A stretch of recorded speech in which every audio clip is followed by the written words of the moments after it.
We have 30 seconds. I'll be quick. Your what? New haircut. Well, you know what? We don't get to see you very often. I know what your hairstyle is. I doubt. Well, I don't blame you. I like it. We have 30 seconds. I like it. Chuck's thinking that you're the same. I like it. New haircut. Well, you know what? We don't get to see you very often. That's a little reaction. Yeah.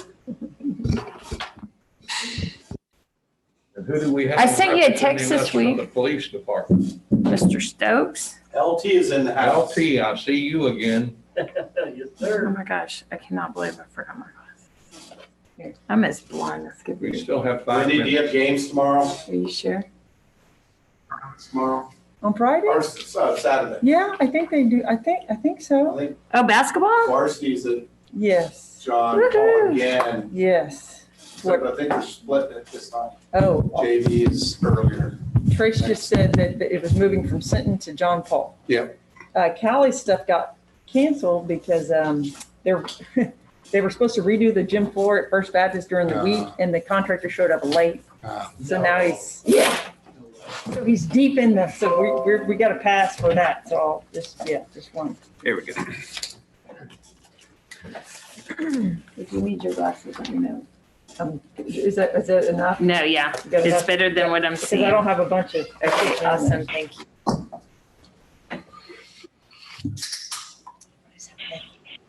Bruce, I read just recently that there's some activity around Cooper. Okay. Actually, no, I was thinking about that. I don't know what the weather is, and I feel bad because I know we promised to go out with Telescope. I also promised not to have COVID, but we're gonna get together sometime here in the very near future. There's something going on up there. They said I mean, like storm 2 or seconds. Well, we will, on a good night, She's 30. even the mosquitoes or not, we'll go outside in your front yard. I'll be. I'm free. I'm free. I'm free. Well, otherwise, I mean, you know, Mosquitoes are just. they are, Grunwald, they're horrendous, urban engineering. but I I will. don't have. Join the meeting. Okay, well, we're gonna come by and set up in your yard. I have very few mosquitoes. Just, we'll get a good. Sims has them all apparently. Yeah. He's the Well- one complaining. Apparently, everybody has them. I hear stories of people waiting ferry line, getting carried off. I haven't. Out of the cars. They keep So, looking at me let's see what like happens. They're gonna carry you off. That's what happens when you live on Dollar. That's true. We took them for a drive instead, and they were like, "What is Yeah, this?" what is this? All right. I heard the old ladies, they used to put a little diesel fuel on top of the ponds. We went last Mosquitoes, night. but you can't do it anymore. 2 nights ago, and it wasn't bad. We have plants in the backyard Because it was so calm. that keep them away from. Holy cow. Oh, We got nice. out, we let all the dogs out, and we're like, get in. No fishes out there. Are we ready? Usually that's our safe space. All right. Who's talking? Somebody has to be on mute. Let's call our meeting to order. It's Thursday, September 17th, 5 PM on time. On the pledge of allegiance.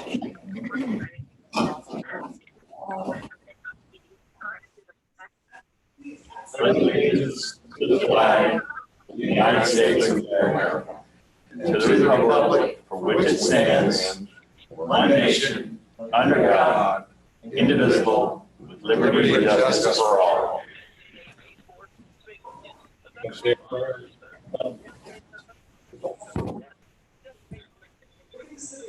Please join me in prayer. Heavenly Father, thank you for the opportunity to gather tonight to discuss the issues important to both our citizens and visitors to this wonderful community. Please stand with these men and women who have elected Join the meeting. to thoroughly deliberate and render the best decisions they can. Although we still struggle with lingering issues related to Hurricane Harvey, let us be mindful of the thousands of families most recently impacted by Hurricane Sally and ask you watch over them as they begin their journey to recover. We also ask you watch over the selfless responders rushing into the devastated areas to assist. Lord, we ask you lift up those that have been impacted by the deadly virus that continues to plague our world and offer your mercy for a speedy recovery to those afflicted and comfort to the families of those you have chosen to call home. Watch over our teachers and young people as they attend school in ways they never could have imagined. Keep them safe and let them learn. We ask this and so many other things in your name, your son's name, Jesus Christ. Amen. Amen. Thank you, Rick. Rick, how is the wife? She actually claimed today for the first time to be back 100%. So Really? Good. you know, That's That's fantastic. good news. it is. Yep. A little over 10 weeks. Great. I'm glad to hear that.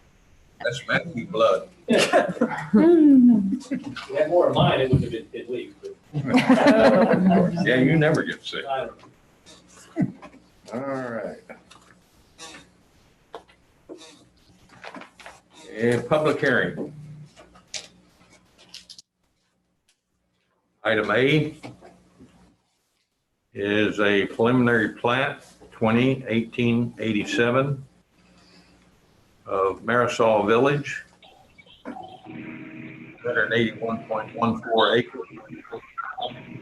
Edward Hall Survey.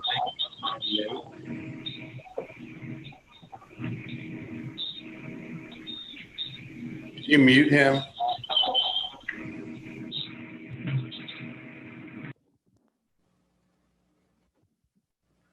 Sorry about that. Go ahead, You Mayor. see, Francisca has the power to mute. Yes. That's a great. It's very powerful. I've always thought she had the power. Okay, that's plat 2018-87, Marisol Village, 281.14 acres out of the Edward Hall, survey 588, land script 227, abstract 160, and the Isaac W. Boone survey 587. Land script 241, abstract 43, Nueces County, Texas, being comprised of 22.559 acre tract, described in an assumption warranty deed from Charles Castor Jr. to Marisol Villages LLC, recorded in document number 201-905-1116, official public records of Nueces County, Texas, a 4.935 and a 14.95 acre tract, both described in an exchange deed between Charles Castor Jr. and Sitco, Oil Shell, I guess, Harris and Brom, LLP, and Carrie Locke, recorded in document number 201 Grunwald with Urban Engineering. and 01. Join the meeting. Official public records of Nueces County.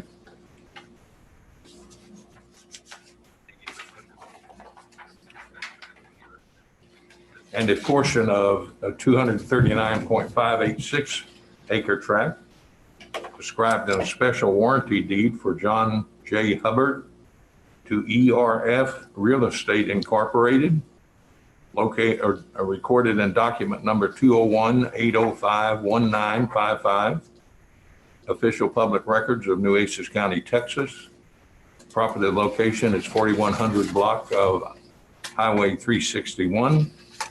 Applicant is Marisol Villages, LLC, Sitco, Horshell, I guess, Harris and Brom, LLP, and Carrie P. Locke, Reverser, LLC, and ERF Real Estate Incorporated. Rick? This is your public hearing right now. Oh, okay. I'll be there soon. There's no public to hear it. They're not here. Anyone on the phone for this one? Yeah, there's a few on the phone. Okay, item B is the final plat, 2018-89. That's a plat of Cinnamon Shore South, Unit 2, part of Cinnamon Shore 2 PUD, 34.64 acres, being a replat of lots B, or 8 and 16, Block 2, Lot 1, Block 3, and Lot 22, Block 4. Cinnamon Shore South Unit 1, a part of Cinnamon Shore 2 PUD, and a map of which is recorded in volume 69 pages 144 through 148, map records of Nueces County, Texas, and all of Lot 1B, Mustang Island, a map of which is recorded in volume 38, pages 130 and 131, map records of Nueces County, Texas. The applicant is Mustang Island Development Incorporated, Sea Oaks Investment, LLC. Property location is 5800 block of 3.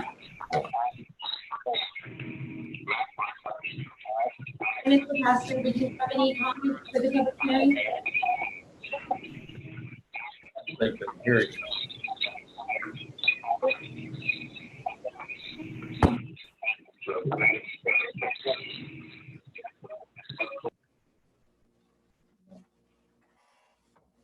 You gonna try them again?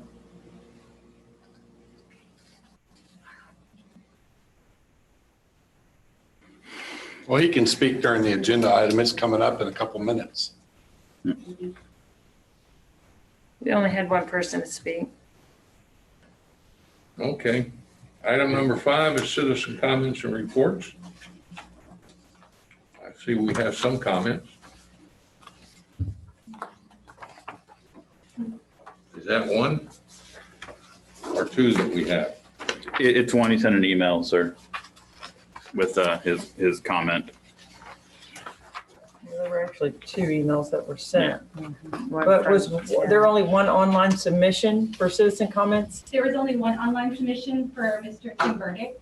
Okay, And this is his request, I believe, to allow him to board passengers at the end of the dock, if I'm not mistaken. yes. Non-fishing passengers. Oh, okay. But is Tim Burdick going to speak? Because the email or the letter that you passed out is a letter from His Mr. dad. William Burdick, MD. So, or I'm sorry, Dwight Burdick. So is Tim Burdick going to speak, or are we just going to read his online submission? We're just going to read his online submission. Okay, it's a Who's very gonna short read that comment. online submission? Is it a whole letter? No, it's just, Oh. Tim says in the comment section, would like to discuss some issues and concerns with boarding passengers for our sailing charters at the designated area by the boat ramps. So that's why I was Yeah. wondering if he was going to try to speak or not. He has not joined the meeting for Okay, comment. then I think,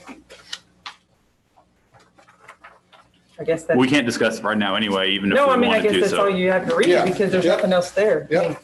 okay.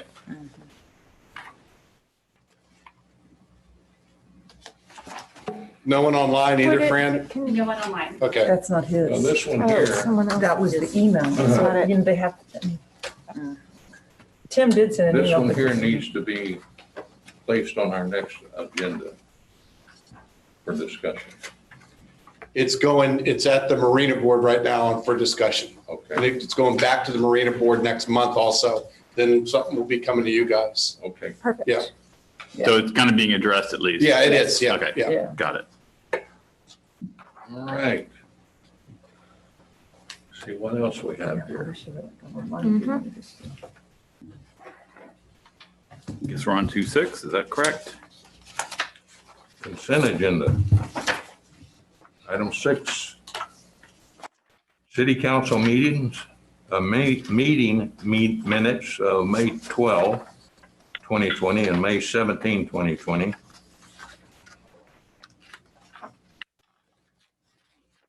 Anybody have anything on those? Nope, I'm just looking through the new ones. Motion to approve. Here a second? Second. Call the roll. Councilmember Holt, Yes. Mayor Pro Tem Moore, Yes. Councilmember Solomon, Yes. Councilmember Owens, Yes. Councilmember Clark, Yes. Councilmember Crawford, Yes. Mayor Booyan. Yes. Motion carried. Okay, items for consideration. We have item D, discuss and take appropriate action to approve preliminary plat 2018-87 of Marisol Village, 281.148 out of the Edward Hall Survey, 588, land strip 227, Abstract 160, and the Isaac W. Boone Survey 587. Land Script 241, Abstract 43, Nueces County, Texas. Rick, can you give us a?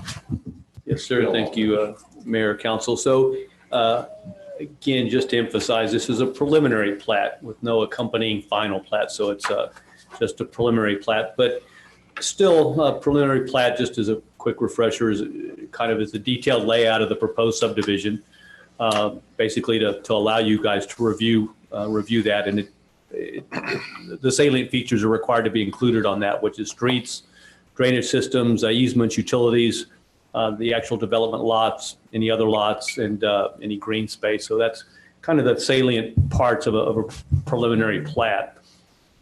So a little bit of history.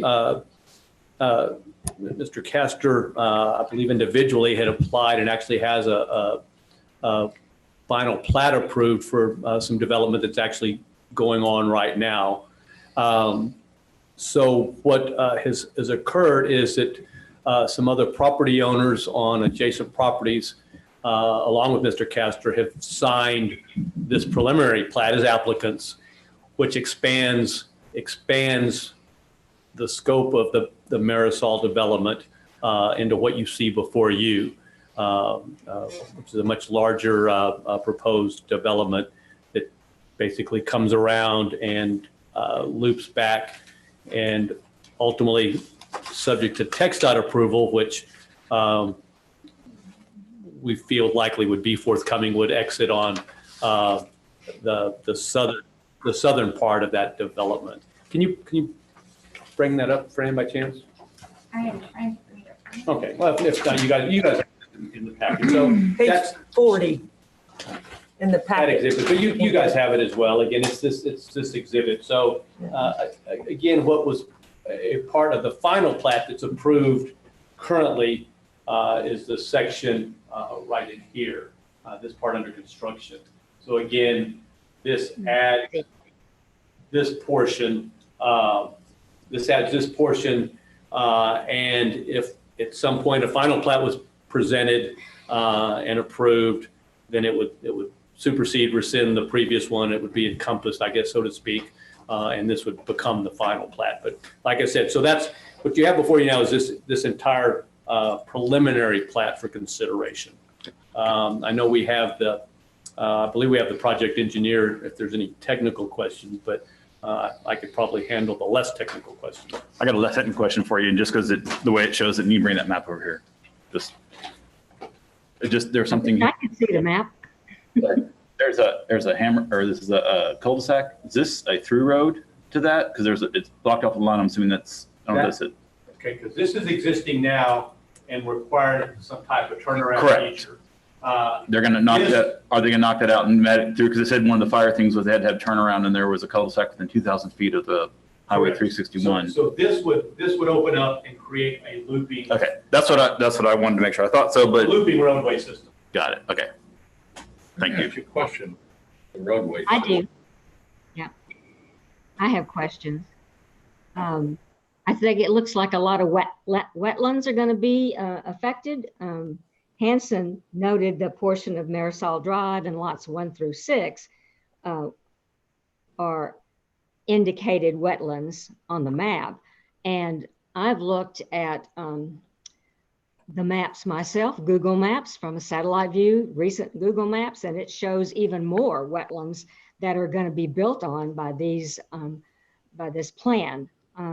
So I think one, that's a big problem, because wetlands are really important to us for cleaning up stormwater. That they're amazing what they can do to sequester carbon. Their stormwater can be cleaned up by the biogeochemical processes in these wetlands within a very short period of time. So it's really important to the city. But also we had passed this rule that the developer needs to get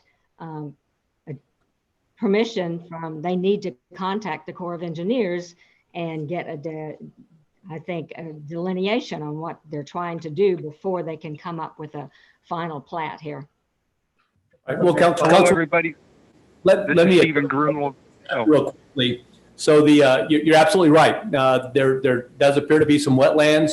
If you'll note, there's a plat note that certainly says the applicant is aware that if the property encompasses, is determined by the Army Corps of Engineers, any wetlands, it may be subject to certain development restrictions mandated by state and or federal law, which actually would include local as well.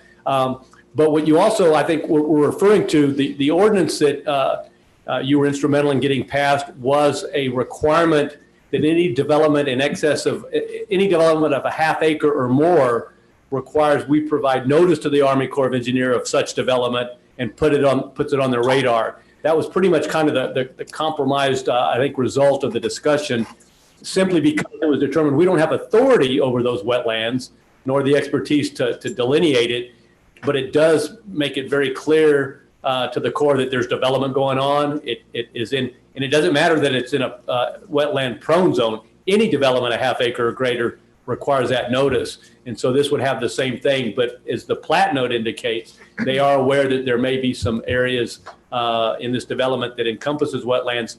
And as such, they just simply would be subject to whatever restrictions apply to a wetlands. Hello, everybody. This is Stephen Grunwald with Urban. Can y'all hear me? Yes. As part of the preliminary plat application, there was an exhibit called the wetlands exhibit. And just to kind of ease y'all's concerns, I don't know if there's any way to pull that up, but we're basically laying this thing out to go around the existing lakes and around the existing wetlands, similar to what Laguna Isles did. Now, there is a couple of places where a wetland actually crosses, from one side of the property to the other, and that is a place where we have to cross the wetland.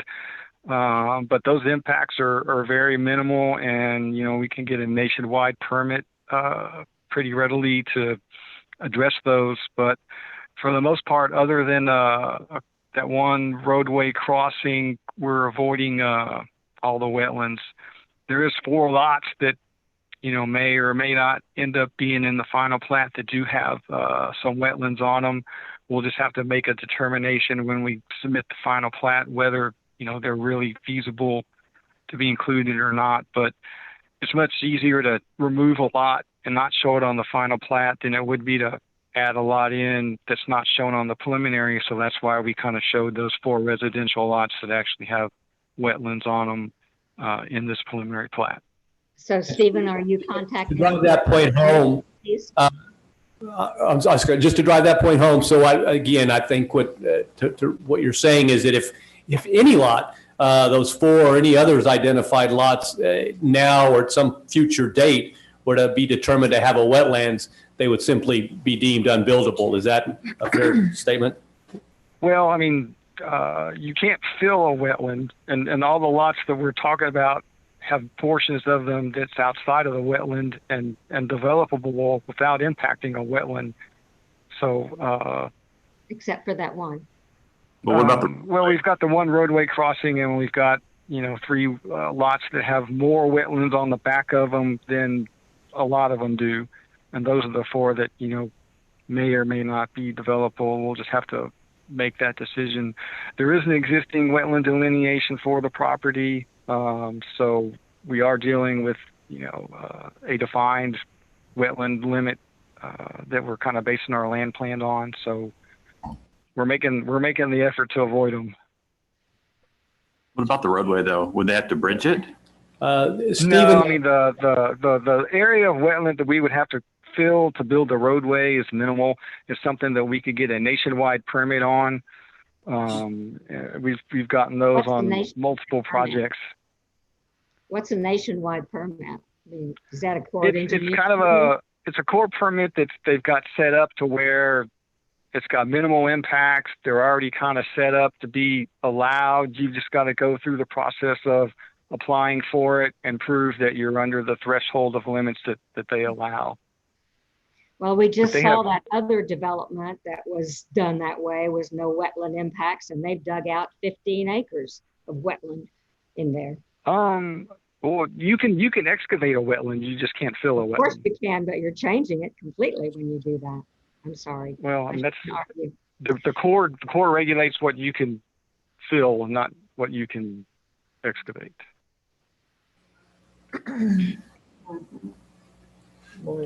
So Mary, you had a question about roads? Hmm? You had a question about roads? Oh my goodness. Yeah, I do. Just remember. Rick, how many roads and drainage systems are we responsible for past the golf cart or the golf cart bridge? There's only one public road.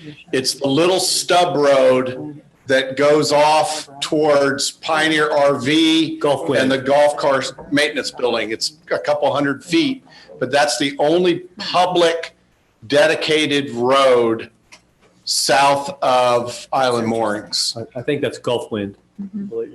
Yeah. So, in other words, the property owners in that area are responsible for taking care of the maintenance of their streets and their drainage. Those developments down south, with the exception that David mentioned, are all private roads, which means that the burden of maintenance, upkeep falls to the property owner, i.e. the homeowners association in most instances. I have nothing against the plat, but I do have something against the fact that it burdens the city, in my opinion, in terms of another road that we have to keep track of. We've got roads around here that are falling apart and we can't keep them fixed. We got Station Street, at one end is terrible. We have the Circle at Sea, it's terrible. We have 11th Street concerns. We have so many. If you go down F Street, you better take some kind of helicopter deal with you, because if you don't, your bottom will fall out because of the ruts and the damage to it. So, in my opinion, I don't have anything against the plat. I don't want to take care of it. I don't think the city has to take care of it. Well, the city can refuse the dedication of the road, can it? Well, to my knowledge, like I said, it's a legal question. This is one of the first private subdivisions of its type.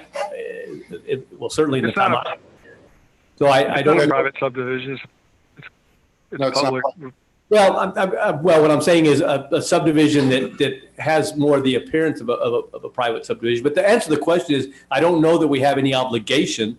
Again, it's a legal question that I'd need to certainly, get qualifying answer on. But I don't believe we have an obligation or there's any necessity to accept a public dedication, even if it's offered. So Okay. I'd have to I clarify believe that. They have offered that, right? I don't think that's the believe so. presumption, is that they would have the roads public streets. Mm. So the question is that like I said, I'd want to get clarification. I believe that there's no obligation that the city has to accept it, but I'd obviously want to get a legal opinion on that. I only get a legal opinion and hold off on this one. I think engineering wise, I think in line with that, Rick, I think we should get I think we need an outside engineer to weigh in on the design of these streets and the proximity to where these things are. They're very low in elevation. They're very close to the water table. And right now in our city ordinances, if we accept a dedicated street from a subdivision, it's only a 1-year warranty and then we're on the hook forever. So I think we need to really look into either extending that warranty or I mean, we can keep these things private. But I think the city being on the hook for these roads after 1 year and where they're being built, I think we're asking for trouble. I think we really need to look into I that. agree with Okay. Is that enough to not make us want to pass on this? No, this I month? think we can. Isn't that another agenda item? I mean, I don't. Well, I think David is right. I think we can approve the plat. I think that just if that's the decision that the council makes, just to make it very clear, you approve the plat without any acceptance of the streets at this point. But that way you at least accept the plat, which I think is perfectly fine.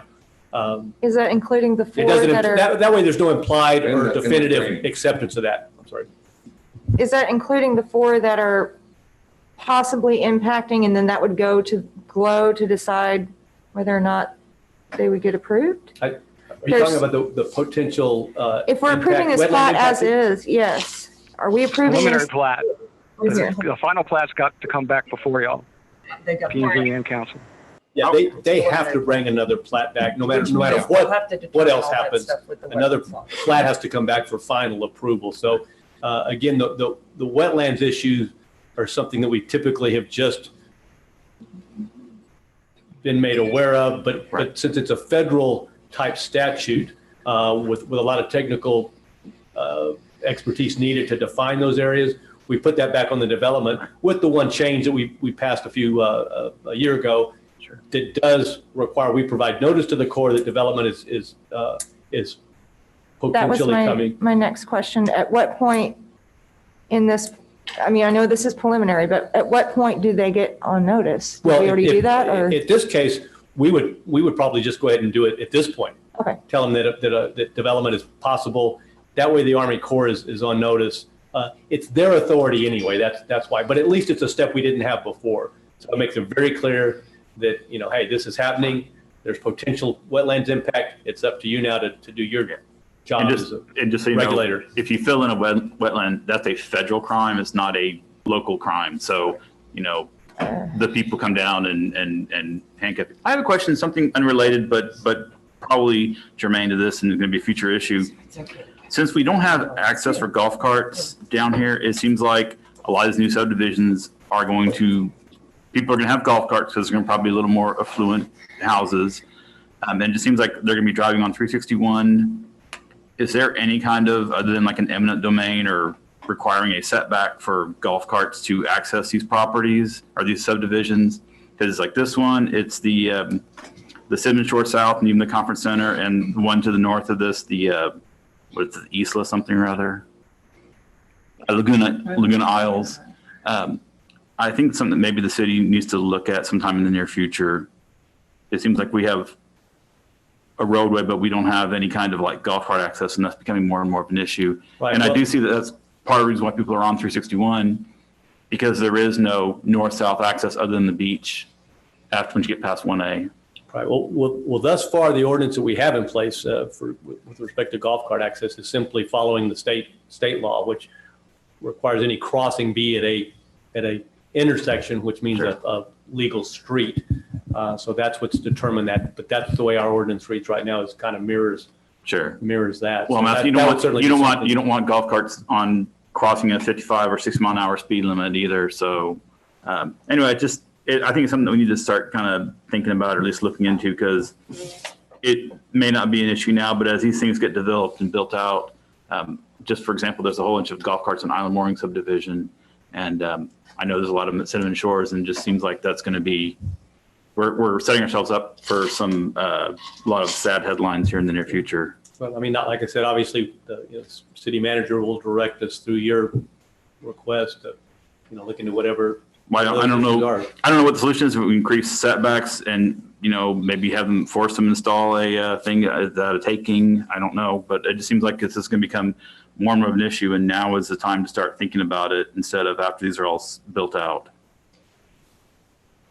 Good point. Any other questions about the preliminary plat itself?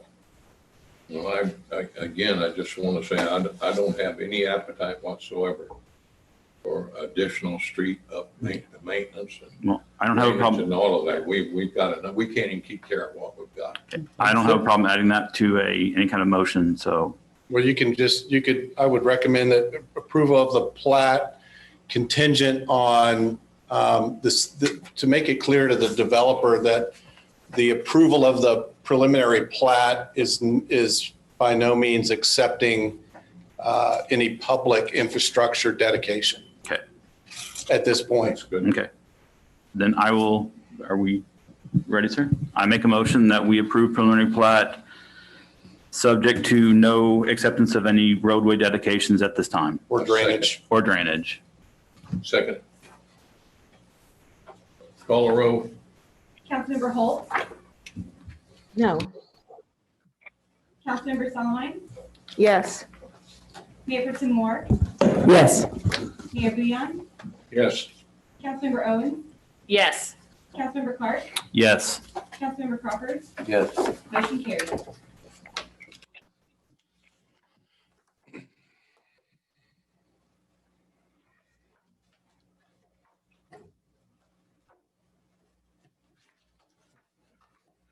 Caught me daydreaming. We'll let you do it for long. Okay. We're on item B, correct? Item E. Item E? That's right. Discuss and take action to approve final plat 2018-89. That's the plat of Cinnamon Shore South, Unit 2, part of Cinnamon Shore 2 PUD, 34.64 acres, being a replat of Lot 8 and 16, Block 2, Lot 1 and 3, and Lot 22, Block 4, Cinnamon Shore South, Unit 1, part of Cinnamon Shore South HPUD, or, I'm not. It's sorry, 2. That's 2 PUD, a map of which is recorded in volume 69, pages 148 through 148, 144 through 148, map records of Nueces County, Texas, all of Lot 1B, Mustang Island, a map of which was recorded in volume 38, pages 130 through 131, map records of Nueces County, Texas. Thank you, Mayor, Council. So as you're aware, on these larger developments, in most instances, it's a phased type development. So this is what I would call one of the more routine platting actions that we typically see. And so this is the next phase of the Cinnamon Shore South that they're proposing to have platted. This would be the southernmost portion of the Gulf side of Cinnamon Shore South. So this would actually be the portion, just as reference, it's almost on the city limit side that's up against the La Mirage property. Yeah. So that's that section that they are now bringing to us for a final plat as part of the phase development and to continue on with that project. It did receive P&Z approval, is consistent with our ordinances and platting. All issues with the engineers were reconciled, so staff recommends approval. I have a problem with, it's not really with the plat, but the traffic issues on 361, the way people drive like crazy. Well, somewhere in the future with all of these developments, we're going to have to think of a system that allows that traffic to get onto 361 without danger. That might be lights, stoplights. I hear you, a little more challenging since it's TxDOT controlled, but certainly they listen to, they listen. We can work with TxDOT. I can work with TxDOT. They listen and hear It us. needs to So, be done. Stephen, anything to add? No, but to do anything like that, you're right. We definitely have to go through TxDOT.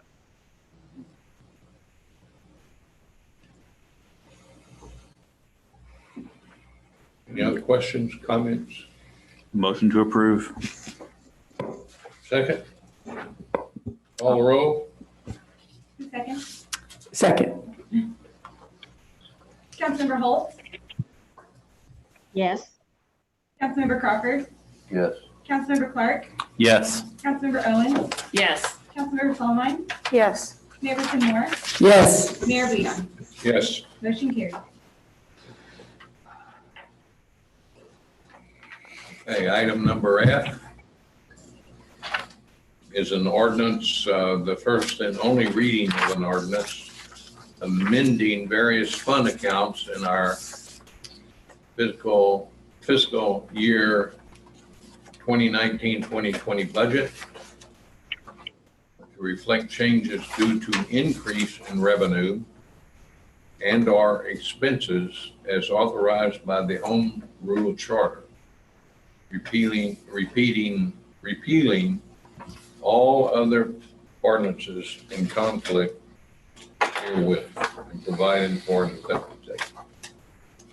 I got new glasses and for the life of me, I can't see out of them. Is Darla online? Yeah, she's on. I just had a question on the expenses. When they're negative, that means that's actually a bonus or an increase in the general fund. Is that correct? Like fuel and oil? I cannot hear. Okay. We can't hear you, Darla. Oh, Darla, you're on mute. I was still on mute, sorry. Yes, that is correct. So we had $20,000 savings in fuel and oil over what was budgeted. So your big, where the additional funds were needed were the big items of course, legal. And then we needed more in building repairs. Okay. And the same for the other funds. So if you see a negative in revenue, that means revenue is basically less. And if you see Increase. Right. Got it. Thank you. So, and the majority of these, I just tried to find money where we had some savings and expenses to make up for those legal costs.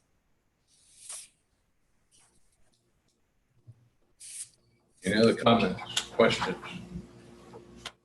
Motion? Wendy, you want to make a motion? Motion to approve. I'll second that. Call the roll. Councilmember Crawford. Yes. Councilmember Clark. Yes. Councilmember Owens. Yes. Councilmember Solomon. Yes. Mayor Pro Tem Moore. Yes. Councilmember Holt. Yes. Mayor Beyond. Yes. Motion carried. Item G is a resolution approving professional services task order agreement with EDR Architects, PLLC, approving task order number 7 in an amount of $46,213.84 for design and construction management of the city collection station, community park concession stand, and community skate park, setting terms, condition, fees, responsibilities, and services of the owner and engineer, and authorizing the city manager to sign said contract. This is Ben Castleberry. This is Ben Castleberry with Broadus and Associates. So as we're trying to continue the recovery here in Port Aransas, some of these smaller items, the community park, the skate park, there's some washouts in the back that needs to be filled. The community park concession stand we've repaired the roof, but there's some repairs that still need to be done there.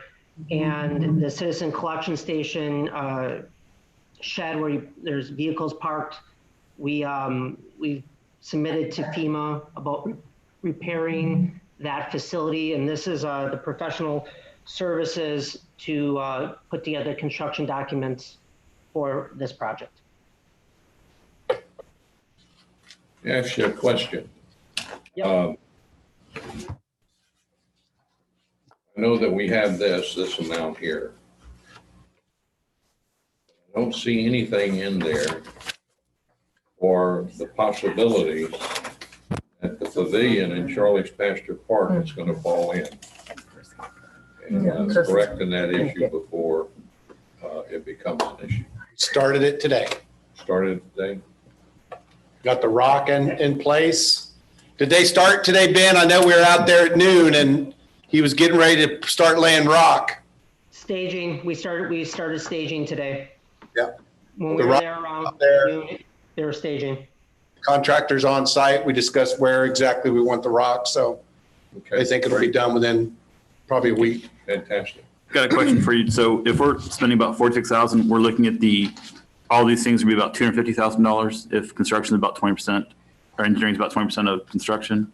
Is that? Yeah, I'm sitting here and I wish I had that number at my fingertips. I think it's either $323,000 or $350,000 for actual construction, estimated construction cost.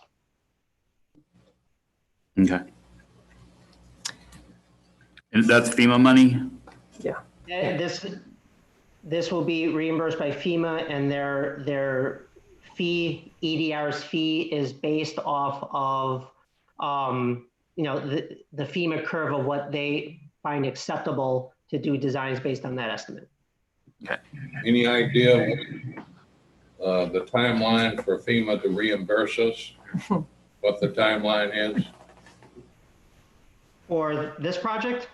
Yeah, is it going to be next year or 2 years from now as they normally operate? Probably. We need to get approval on the citizen collection, the replacement of that structure. Probably, I mean, it's probably a 6-month process to get an okay at a minimum, and then we can execute it. But we just want this, on hand, and we need to strategize either to execute the community park repairs, which I believe have been acknowledged by FEMA, and then do the citizen collection, or both of them. I don't know if I answered your question, Mayor. I don't know. I can't give you a timeline exactly when FEMA will accept all of this, but they have in your hands, and it's probably 6 to 9 months. Actually, there's a lot of arguments on this. I expected no timeline at all, maybe 2 or 3 years. Okay. So I hope not, and I'm going to push to shorten that timeline for you. Okay, we're going to hold you to it. Yeah. Motion to approve. I'll second. Call roll. Councilmember Crawford, Yes. Councilmember Holt, Yes. Councilmember Clark, Yes. Councilmember Owens, Yes. Councilmember Solomon, Yes. Haverson Moore, Yes. Mayor Beam. Yes. Motion carried. The next one is a presentation by Brodus and Associates, which will provide an update on hurricane repairs. So this is Benjamin again, and as I present, I'm going to start with the construction that's going on, construction projects that are out for advertisement, where we are in some design projects, and then the financials.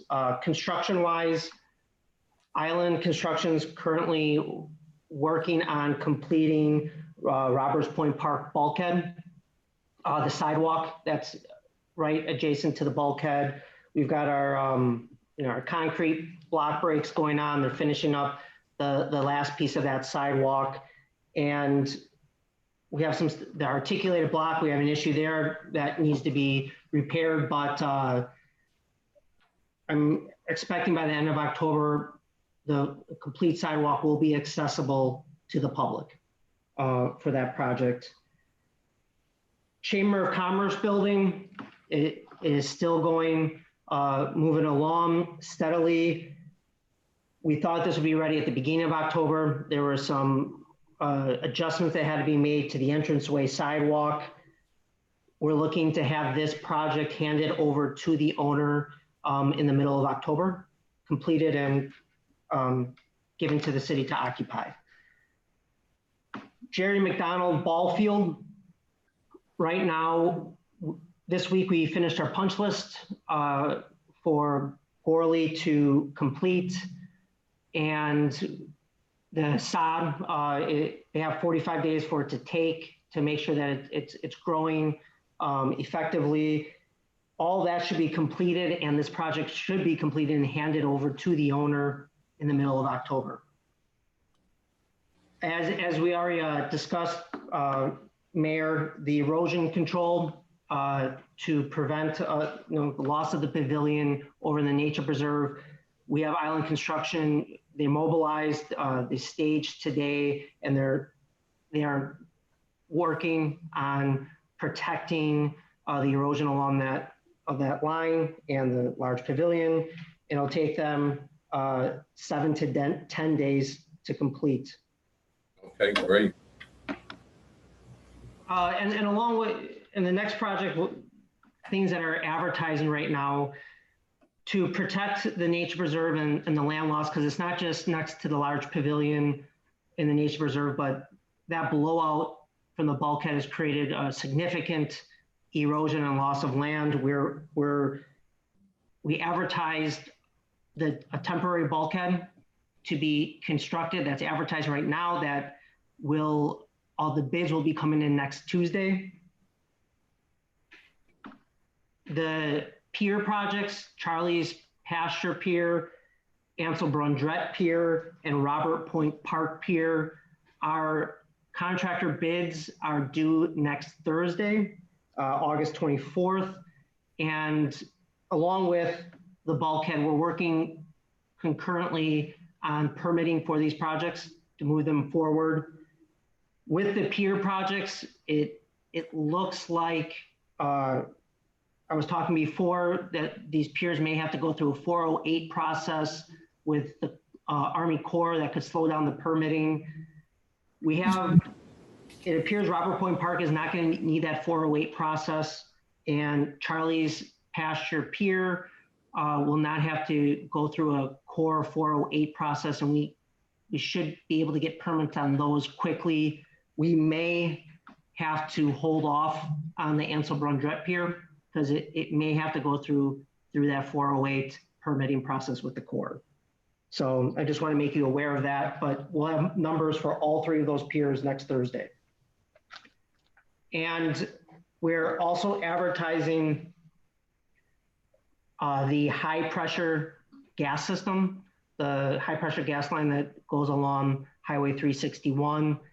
That is advertising right now. We have a 45-day bid period on this, and we're advertising in all the major metropolitan areas, Houston, San Antonio, Austin, Dallas, for this project, and the bids are due October 22nd.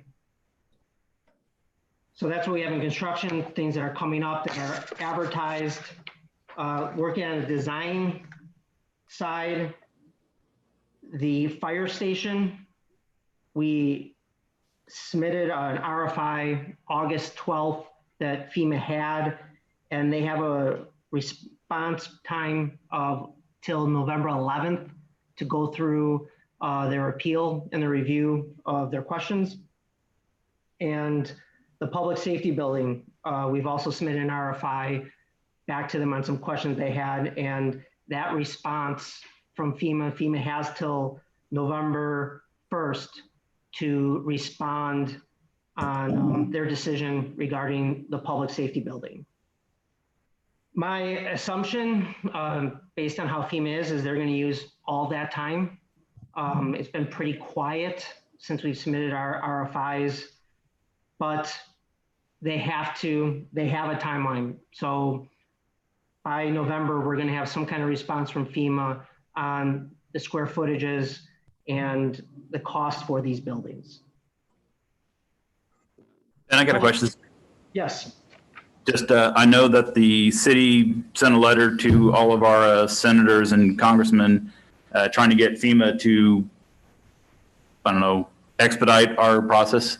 Does that seem to be helping, making a difference, or about the same? It really is about the same.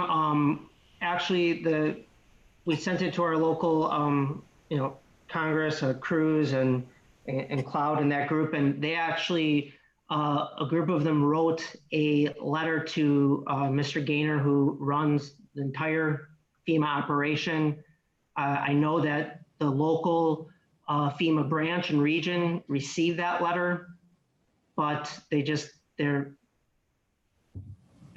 seem to care to expedite anything, even when their boss is telling them to move things forward a little faster. I don't. My personal and they're not gonna do anything to speed the process up. Sure. Ben, is It's there any the nature of update? the beast. Ben, is there any update on the police station? He just gave The it. public Oh, safety. okay, Yeah. got it. Okay, It's on the okay, sorry. review. Police station, we're in the appeal process. We're in the Yeah. second stage of it. And they have till November 1st to respond. Got it. Thank you, sir. Yeah. Ben, the other projects that we had to go to appeal on were the marina. And is that No, the only really, one? really there's only two official appeals, the fire station and public safety. So the marina was not an appeal? No, They actually pushed that no, through? just haggling over It was horrible. approval. Okay, so these are the first two projects that we have to actually push to appeal, correct?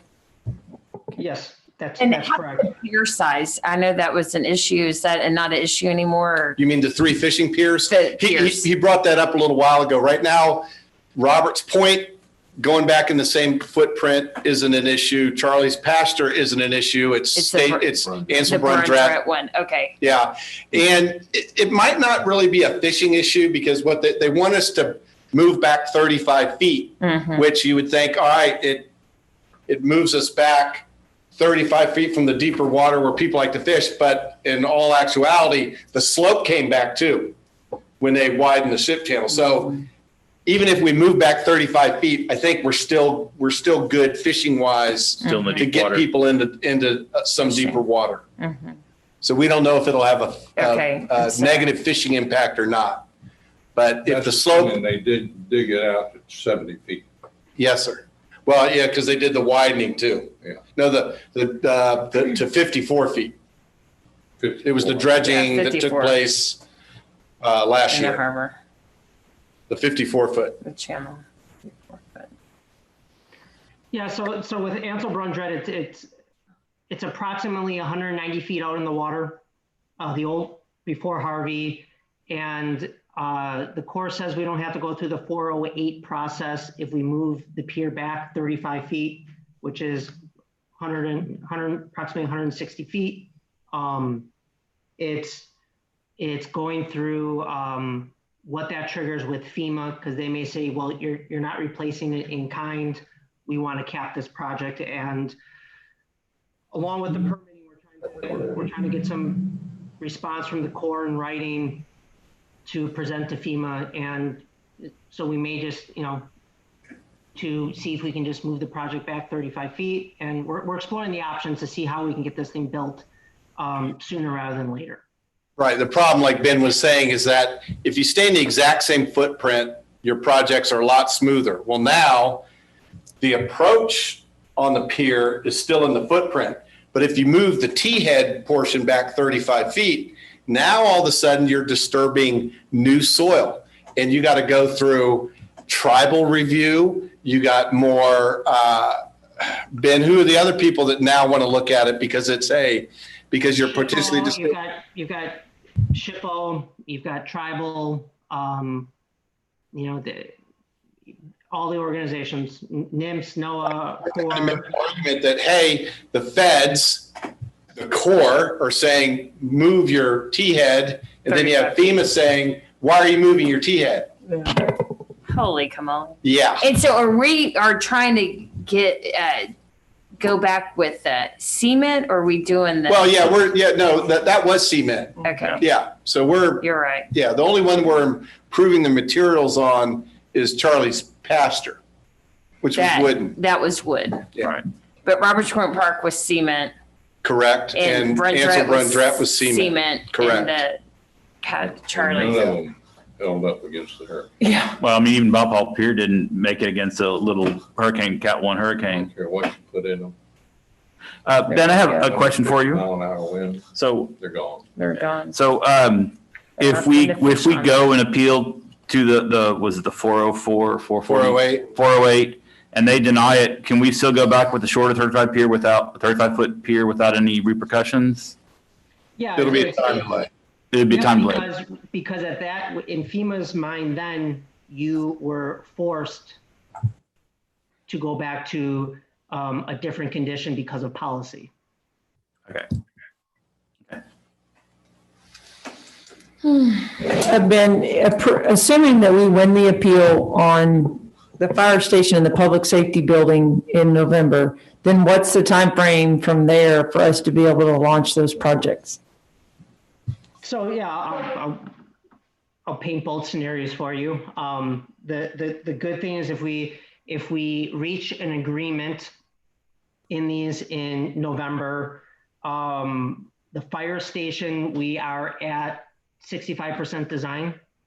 Janak Architects, I'm sure could turn that project around in 60 days to get out on the street. That has us advertising in February and being able to start construction in the summer. Public safety building, that's the police station. That project, we would kick off design. That process is probably 6 months. I mean, you're looking at that advertising, that project, late summer, early fall. And if we can't reach an agreement,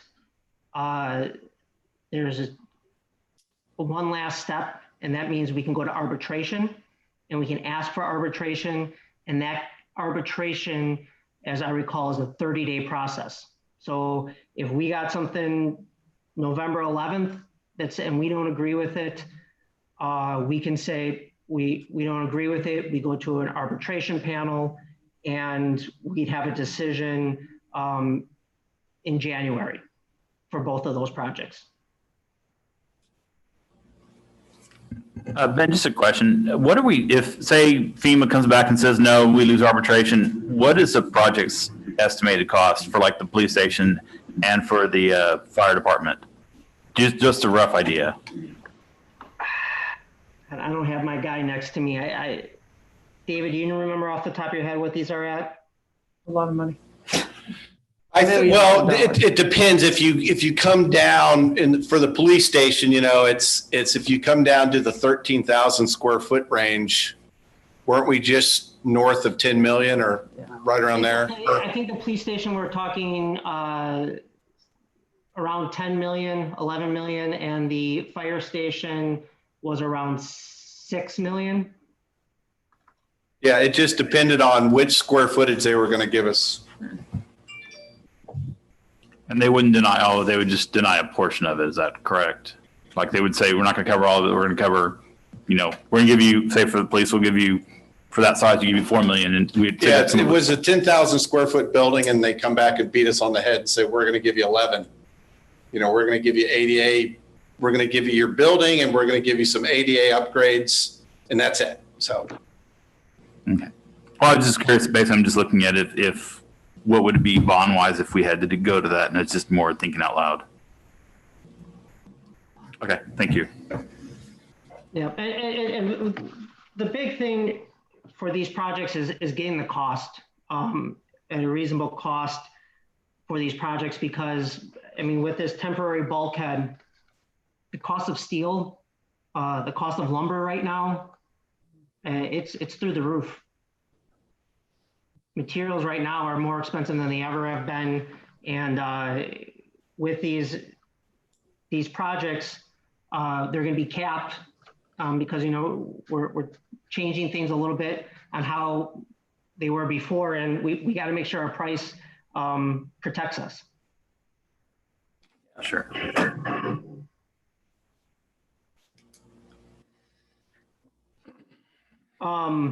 The gas system, we have a meeting with Mitch to continue moving forward.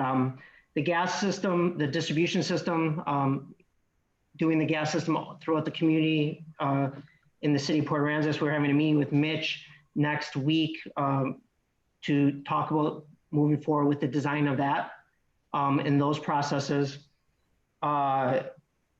Charlie's Pasture South Trail, the boardwalk that existed on the south end, we have given Urban Engineering the notice to proceed today to move forward with design and construction documents. I don't have a schedule yet from him, but we're moving forward, opening up that south trail. It doesn't run through We did wetland delineation. It doesn't run through any wetlands, so we think we can really move this project fast and give access to more of the nature preserve again to public and tourists. And can you check the gas real quick on the high pressure line? Yep, What was the date on that one? October 22nd is when we're going to get our proposals. Right, so it's out to bid right now. Yep.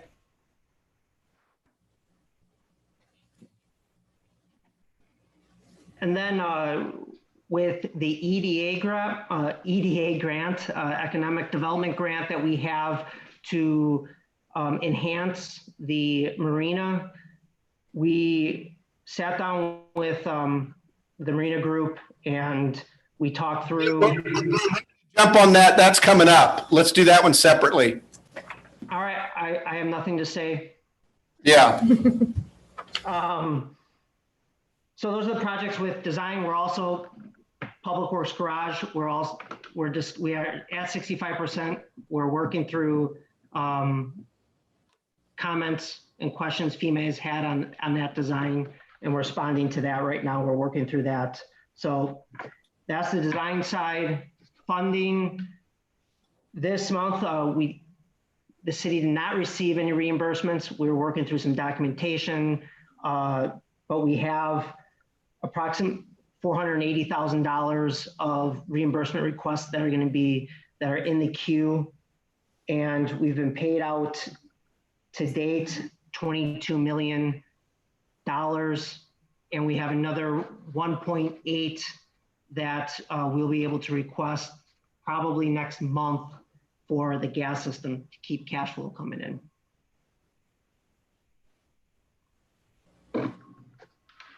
Those are the updates. Are there any other questions, comments? Thank you, Ben. Thank you. Great job, Ben.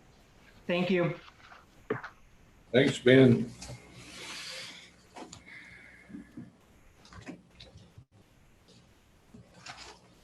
Item I is a resolution urging the Commissioner of Insurance to oppose an increase in windstorm insurance rates being considered by the Texas Windstorm Insurance Association. Can somebody give us a summary of what that's? Yeah, so I sat in with Chairman Hunter, gave a telephone conference call on last Thursday or Tuesday. Basically, the commission is up to kind of shenanigans again and are working kind of behind the scenes on increasing rates. So of course, Chairman Hunter, who's very much on top of the TWIA issues and the windstorm issues, he's kind of rallying the troops. And part of what came out of that meeting was a request to cities and chambers and other entities to pass resolutions of support in opposition. So that's what you have before you. So if you guys approve this, we'll get it sent off to the commission and get it sent to our team members in Corpus and in the region, and kind of keep unifying the battle against TWIA and the rate increases. So this would be an opposition resolution? Yes, sir. Motion to Do you approve. have any idea why, how much increase they want? I don't have, Wendy, do you remember what the number was? No, they didn't say specifically, but we seems like we fought this fight not even 6 months ago, and Yeah. back then it was 5% increase. Yeah. And so it's like they ignored everything that was done and said, and here they're back again. So, and the actuary committee meets next week, so it's important that we do this now so they can, our voice can be heard. And they are. Todd's rallying a lot of people. I mean, he's pulling it from most of the coast, which is good. So what you're saying is that this is a never-ending story? Yeah, it's like tax Never increase here for ending. property. And it'll be another issue at the upcoming legislation It will, absolutely. come January. We have to keep on top of it, for sure. Yeah, we do. We do. Motion to approve. Second. And Fran, can we get this one signed as quick as we can? Because I'd like to get it out tomorrow. Yes. Councilmember Crawford, Yes. Councilmember Holt, Yes. Councilmember Clark, Yes. Mayor Pro Tem Moore, Yes. Councilmember Solomon, Yes. Councilmember Owens, Yes. Mayor Buda. Yes. Motion carried. Item J is an update and general discussion on the Economic Development Administration, EDA, grant for the improvements to the Port Aransas Municipal Marine. Okay, so just to refresh everyone's memory, the EDA grant, it is a separate, it's not a FEMA, it's not part of the FEMA project. So it was a separate grant that the EDA came, visited the mayor, probably about 4 months after the hurricane. And they wanted to infuse some funding into the cities that have been damaged along the Texas coast. They offered approximately a $5 million grant. I think it was 80-20 money to the city. We accepted it. They really liked the fact that we were improving the marina and upgrading the docks. And that's kind of what they wanted to get in on because it met their economic development project grant regulations. We proposed a brand new harbor master office, walkability, like new walking paths around the marina, some drainage improvements, some parking improvements, one of which was we knew that the ferry loop was going away with the new ferry stacking project. And so we would take the ferry loop and turn that into a combination of vehicular and boat trailer parking and expand the parking in the marina in Roberts Point Park. So that's what we submitted to EDA. We've been making good progress on that. Our architectural team is with us tonight. We got Raymond Janak and we got Carolyn James, and I'm going to bring them in a minute. But the main focus that we've been working on over the last probably 4 months has been where do we want to spot the new harbor master office, and what are the components that we want to put in it, because we really need to get we've kind of already got the parking and the sidewalks to about 80% design. So those are kind of marching along.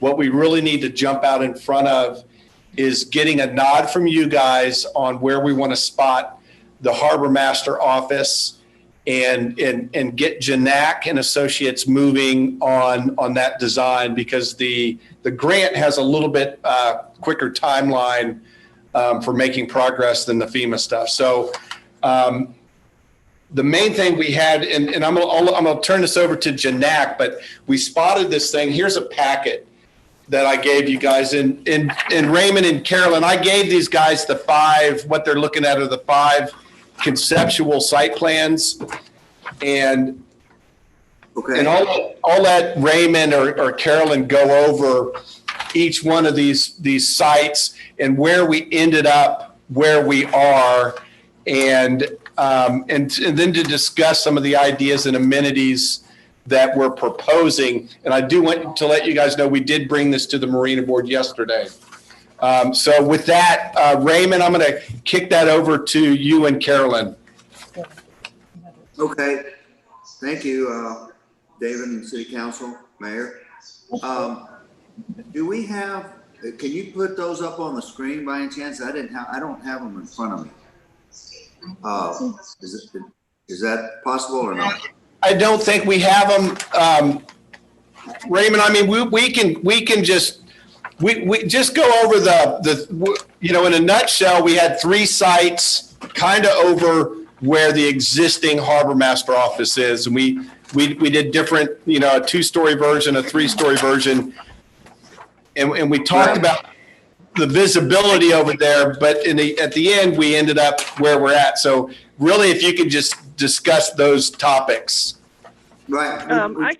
We tried to look at pretty much all of the scenarios of going over where the harbor master is now, adjacent to where the harbor master is now. And then one of our original, and we kind of landed back at one of our original ideas, which was to put the harbor master's office next to / connected to the new pavilion.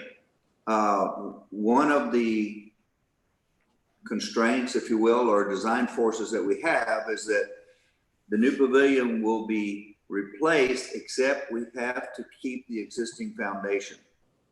So the footprint of the pavilion will stay the same. But we really think that with the harbor master's office next to the pavilion, with having some access to the pavilion, kind of worked best. And it really, we looked at all these options, not in a vacuum. We met with the city manager, brought us, and Jim Urban and ourselves, and over multiple meetings. And the harbor master. And the harbor master, I'm sorry, yes. And so we sort of landed where we are, and we really think it's a good plan. And I understand from last night that it was well received. I'm assuming that's Plan D, Raymond? Yeah, it's D. It's your guys' conceptual plan D.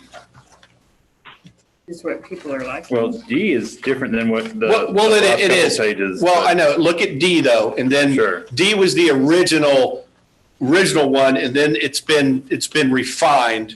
And then Raymond, what they're looking at also in that packet are the latest revisions that Nick has made in the last 2 weeks. So all the new stuff.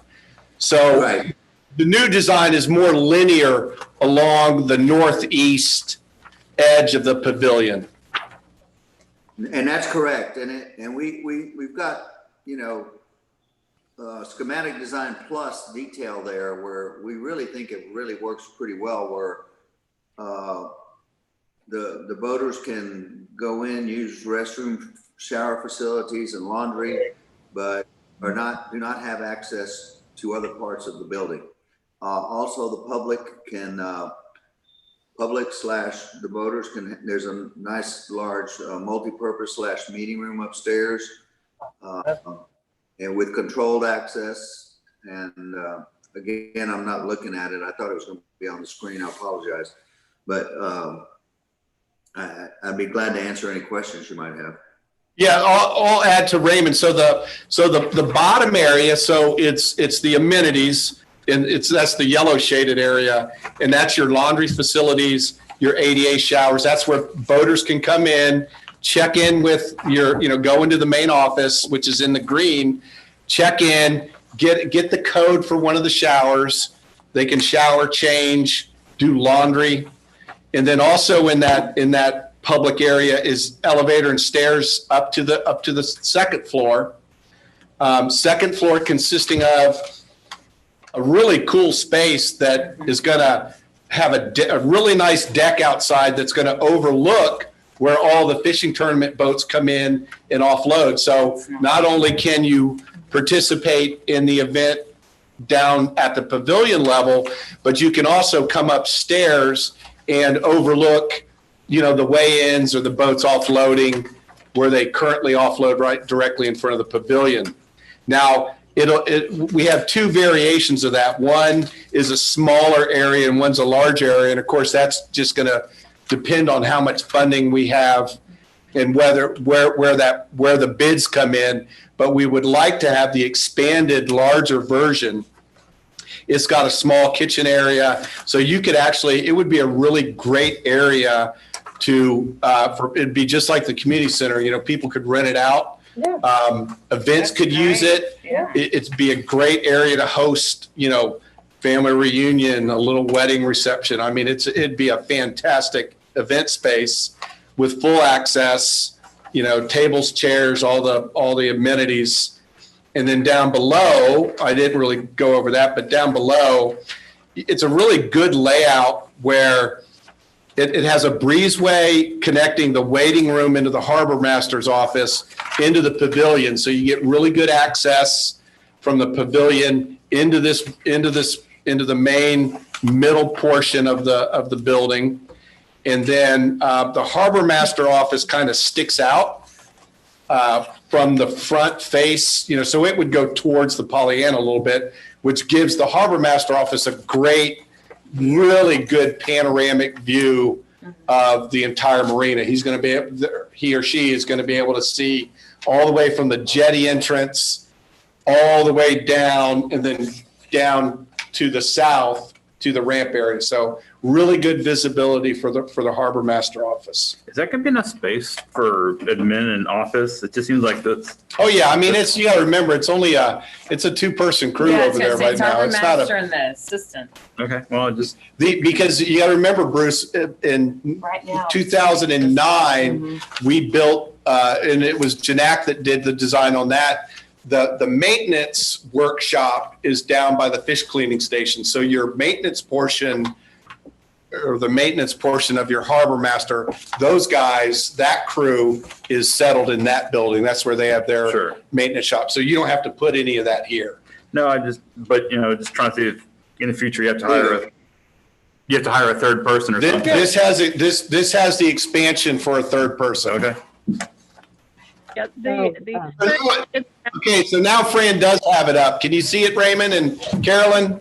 Yes, I can. Yes. Yeah. And so concepts, and you may have already touched on these concepts, but the original concept A and some of the subsequent concepts were to have the harbor master detached from the pavilion. And we went through various iterations of that, and then to have a nice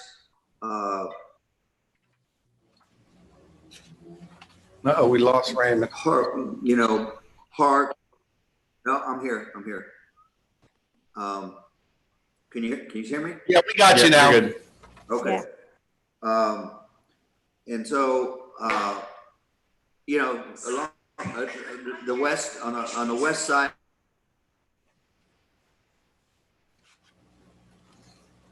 We might have lost him now. Hey, Raymond, we keep losing you. If they did. Carolyn, are you on? Can you, with Jeanette? Carolyn, are you there? Yes, I'm here. Can you hear me? Yeah, jump in for Raymond, please. No, this one. Well, all of the site plans had pros and cons. Some of them have more panoramic views, but they require the demolition of the existing harbor master office. Some of them don't.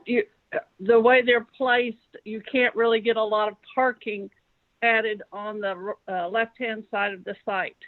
So the final version, which puts the harbor master office on the right side of the pavilion, you'll see all these different versions here that we did.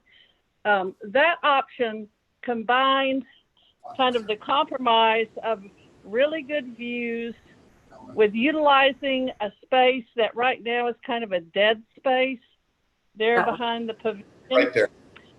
Yeah, and so we thought from that standpoint we were utilizing a piece of the site that's very underutilized. We were able to add, that's approximately 50 cars in the parking lot on the left-hand side. And in that little triangle that's left over, we're adding a dog park for the marina users. Some of the people that come in do have little dogs. And so I think that's a good amenity that will be popular. When in the middle of the site, we're creating a promenade that's going to be the entrance to this site as a whole, with some planters with seating walls and palm trees. We want to add some landscaping, but kind of keep it minimal. So windy out there. We'd only put in the landscaping that can resist the wind and that will not be a big maintenance issue. But since it is a park setting, we want it to have a park feel. But the promenade also gives you a nice circulation space between the pavilion and the parking lot, so that, if kids are running around, there's some separation between the vehicular traffic and the activities. That space is wide enough for vehicles, so they will be able to drive around to the back side of the pavilion where at the bulkhead to have displays of boats or set things up. So we'll maintain the practical aspect of being able to access those sides of the pavilion. There's a historical marker out there that gets kind of lost in the shuffle, and so we're relocating it there to the front entrance with some flagpoles, just so that people see it more. And then kind of where it's currently located, we would have a covered barbecue area. As part of the pavilion redevelopment, we would construct a new stage, and this would have wings. You can see there's areas of circulation behind it that allow for, the entertainment to make entrances and for people to be able to be in the wings and assist in various presentations. It also gives the access to the waiting room, and we have some new storage areas. And then because of the low elevation of the existing land, I'm back now. Technology failed me. we can't put a sink in the barbecue area on the ground per se, because the drain has to be above the floodplain. So we would have a small little, what we're calling a catering kitchen in the corner there with some sinks that can support the barbecue area. And we would just elevate it enough to get the drains up above the floodplain. Then the harbor master office, as David has kind of described it, we had a lot of discussions with the harbor master and David to determine the amenities. The larger version is about 4,000 square feet, which we believe is within your budget. That's, the whole building is pretty much bathrooms and plumbing. So it's going to have a high square foot cost, but we think that it's doable with the budget. And on the second, I think he's pretty much gone over the first floor. On the second floor, and the admin will seat 3 people, the admin area, to answer your question. This is the smaller version, and the lounge area in this version would seat about 36 people at tables, so in a banquet type setting. And then we have a large deck beyond that, and then you can see a dashed line. The idea is in the future, if funding became available, that deck could extend across the bulkhead side of the pavilion, which would add some shade on that side of the building for activities, and also a really great viewing area. So this is the smaller version. And then there's the next one. Go to the next one, Fran. Yeah, there's the bigger one. Yeah. This is the bigger version, and this pretty much stacks on top of the first floor. So it's, in terms of lining up the structure and everything, it's very practical, and all the plumbing stacks. In this one, you have a much bigger furniture storage, which this large room will seat 55 at tables. So you're going to need some furniture storage so that you can reconfigure it as a lounge for the boaters, as a banquet area, or it can even be a meeting room with just rows of chairs for training, or if people want to have, like David said, a wedding where you might want to have just, a different furniture arrangement. But this facility provides ample space for all of that. And again, you have the nice big deck on the bulkhead side. And that's pretty much an overview of the design. And again, if there's any questions, we have Raymond back, so we're both here to answer. I do have a question. And I think something David said, or maybe Raymond, we're raising the pavilion to the foundation. Is that correct? We don't know the exact construction amount or dollar amount that FEMA is going to give us. So we know that it is going to be we're on the same exact footprint, possibly even using the same exact slab. We just don't know what FEMA is going to approve at this point, but we just know it's going to be in the same exact footprint. And so how this new building ties in is still to be determined. Okay.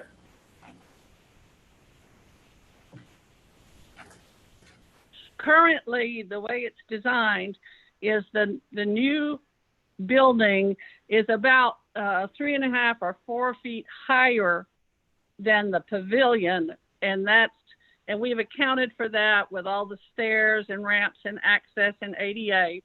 So if it has to be that way, it will work.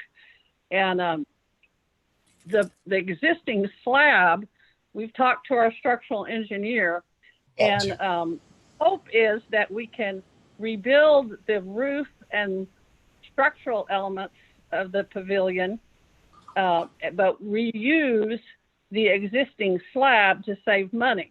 And he's looked at it and says that he believes that's very doable. But it would be nice to be able to update the pavilion and the look at the pavilion. And obviously, in order to build this building directly adjacent to it, they kind of have to be constructed together. Now, if that doesn't come to be, we have contingency plans so that we can move the harbor master office over a few feet just to allow a little construction corridor, but still make everything work together.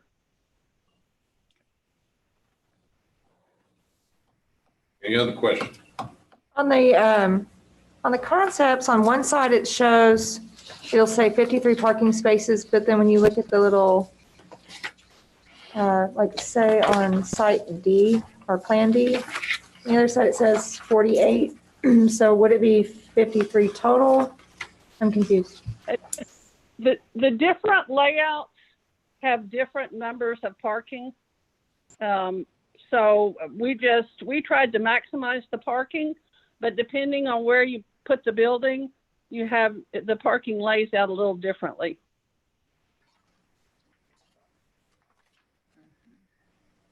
And again, these are, for the purposes of where we are right now with the grant, this is a master plan.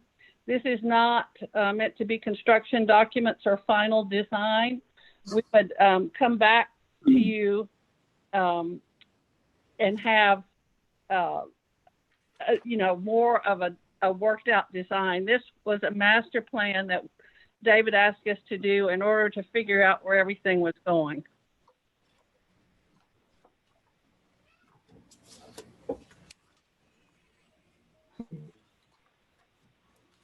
I have a question related.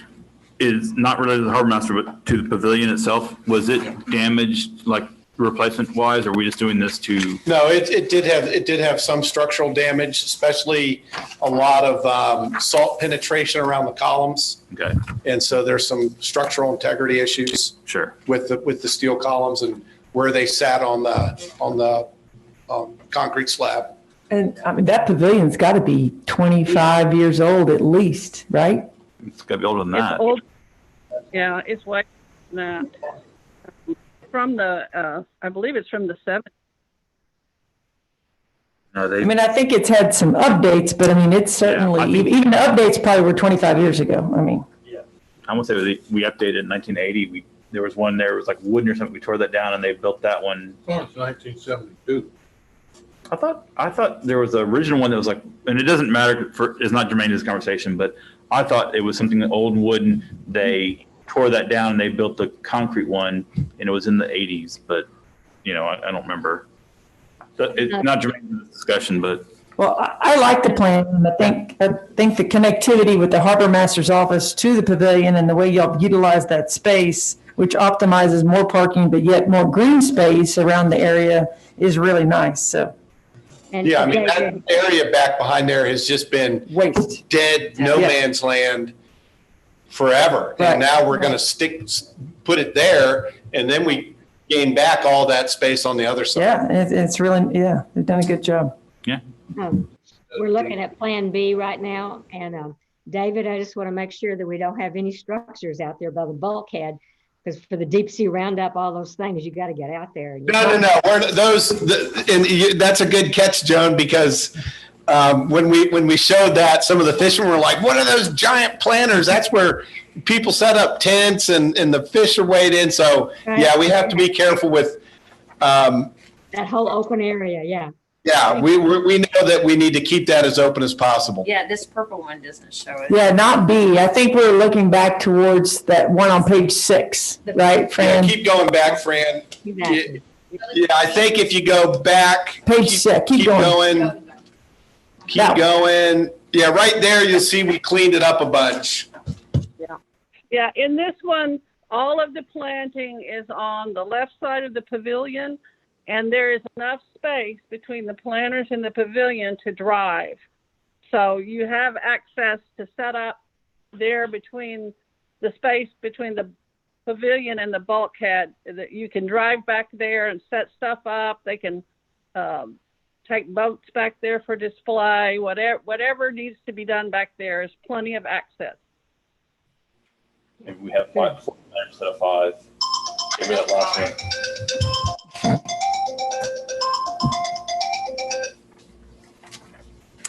Okay, it looks nice. Yeah, it does. It's always Okay, so what's the next step, David? Well, I think just a straw vote from you guys saying, move forward. We like the location and let's keep rolling. Yeah. Yeah, I like the locations, keep rolling. I just know that when you try to build on, if you're not going to raise the pavilion, when you try to build on something, it makes it twice as expensive as if you start from scratch. But Other than that, question, where's the 20 come from? What happened to Carolyn? I'm She's here. Okay. Well, Carolyn, thanks to you and Raymond. Appreciate you guys and your team for all your work. Looks good. Well, thank you, and we appreciate it. And we can get this to design drawings on whatever schedule y'all need. We're here and ready to go. Okay, thank you. I'll be in touch. Okay, thank you, David. Thank you, Mayor. Thank you, council members. David. Thank you, guys. Chuck asked where the 20 is coming from. We have a transfer from Hotel Motel Special into the harbor to cover the match. Okay. Okay. Yes, sir. I have some concerns and have for some time with regard to the pavilion. Yeah. And one is it still remains unrepaired. Right. And I don't know where FEMA is, probably be Christmas of 19. Yeah, we're in a fight over it, like all our other projects. I mean, it's usable. Doesn't matter, but it's ugly as hell. Maybe what we could do is get some temporary boards up and at least cover up the, that would probably be pretty cheap.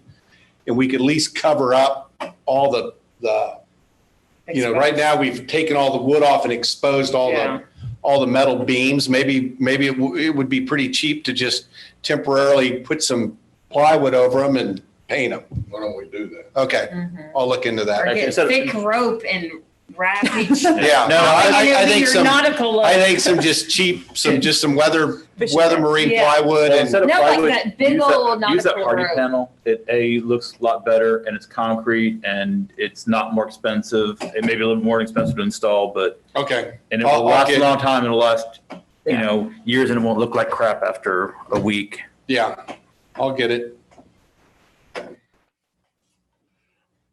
Any other discussion?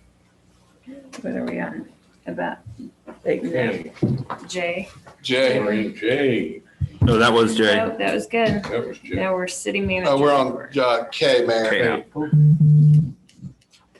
Update and general discussion of the city of Port Aransas COVID-19 response and recovery efforts. Are you going to speak on that? No, I'll jump on real quick. So the governor came on today at noon. He did relax. He was pretty pleased with how the state's doing with their mask wearing, social distancing. Statewide numbers are looking a lot better. There's still 3 of the biggest hotspots are Laredo, the Valley, and Victoria, which is, I hadn't been tracking Victoria, but it's one of the bad spots. So he did relax, or what he did was he bumped up some of the uses that could go to 75% capacity that were at 50. If you're, what's the clause here? It says, if the region's trauma service area has a hospitalization rate of less than 15% for 7 consecutive days, then starting Monday morning, they can go to 75%. So currently there's only 3 trauma service units or areas that don't meet that criteria, and they're Laredo, the Rio Grande Valley, and Victoria. So this region, including Aransas, starting Monday, retail, restaurants, office buildings, manufacturing, museums, libraries, and gyms can go to 75% if they were at 50. Some of them aren't at, some of those aren't. I mean, Bruce, what's retail at? 50 right now. Okay, so that's, okay. So everyone can go to 75%, and then elective surgeries in those regions may resume effective immediately. And then nursing homes, that stuff doesn't apply to us. But so everything else didn't change. So I don't think there's been no change to bars. It's still strictly the 51, what are they called? It's 51. Red gun, blue sign, red sign. What are they? I don't know. It's 51% is food. Yeah. And I know they relaxed restrictions to allow bars to get into 51% food to reopen. Right. But they have to go through 51% of alcohol. Yeah, they have to Your do gross that. amount's 51% is alcohol. You need your food to be over 50%. Yeah, And you have to have a kitchen. You can't just open up a bar and have like sandwiches out But there. they said basically that according to the TABC, they allowed more places that already had a kitchen, but were set up as bars to transition their license. Right. Well, what they're doing is they're to trying to expedite the TABC classification process. Yes. So that if you're a bar and you've been closed and you said, hey, I got a kitchen in here, I'd like to now be a restaurant and meet the percentage guidelines,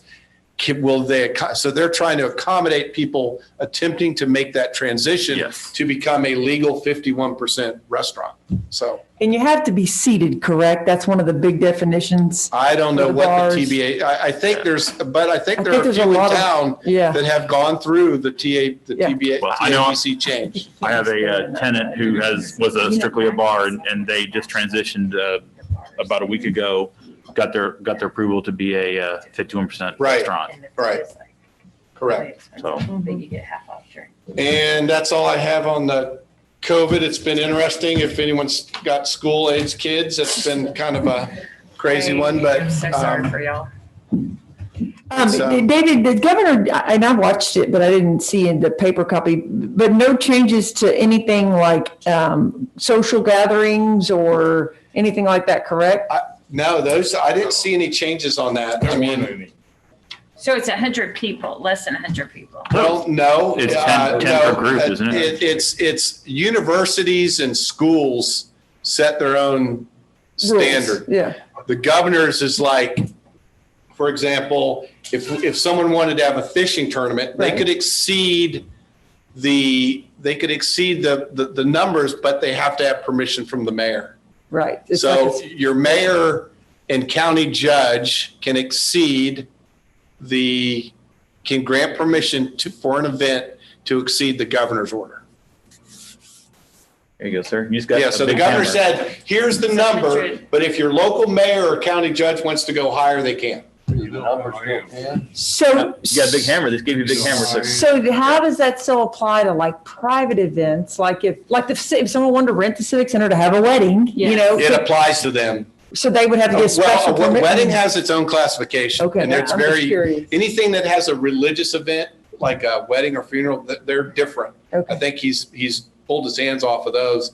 and he doesn't want to touch them because it has to do with churches. Yeah. But if someone, like, for example, if PAFE wanted to have the party here, Yeah, no, they I couldn't know. do it. It'd Right. be, unless they got the mayor's permission to have a 200-person event Well, party. yeah. So even, so private, can't have a house party. I mean, all these kids are getting busted at the universities. Well, and- there was a big one here not a week ago. There was an event here at the Civic Center? No, there was a big house party in Port A. It was advertised in Corpus. 200 plus people showed up. Yeah, so those numbers are still, they did not change. Okay. Anything else? Anything else on that? A lot of people wearing masks. I mean, here at City Hall, we've been, I'm getting pretty good compliance, although we are getting a lot of people come in the store who just like, you can't make me and we haven't really had that, have we? I mean, I don't recall people coming in City Hall saying, I'm not going to wear a mask. But businesses are different. Yeah. I'd say most mornings when I stop at the store now, it is very different from it was a month ago. And just about everybody's complying now, so, or at least taking an effort. it's like seatbelts. Everybody opposed at first, but Right. but people pretty much after a while fell into line. Just every once in a while, you're like, you can't tell me what to do, and this is all BS. That kind of they give this. My wife has one of the masks that very tight, and it keeps me from hearing her. It's the best mask out. Yeah, I do find that when I wear a mask, it's hard for me to hear people. So I don't know. Pulling your ears for. I say it's pulling my ears for something. I don't know what it is, but anyway, that's my excuse anyway. I'm not going. LT, are you doing the police report? Yes, sir. All right. Darla is not going to give a report tonight. Who is? Darla is not going to give a report tonight. All right, yeah.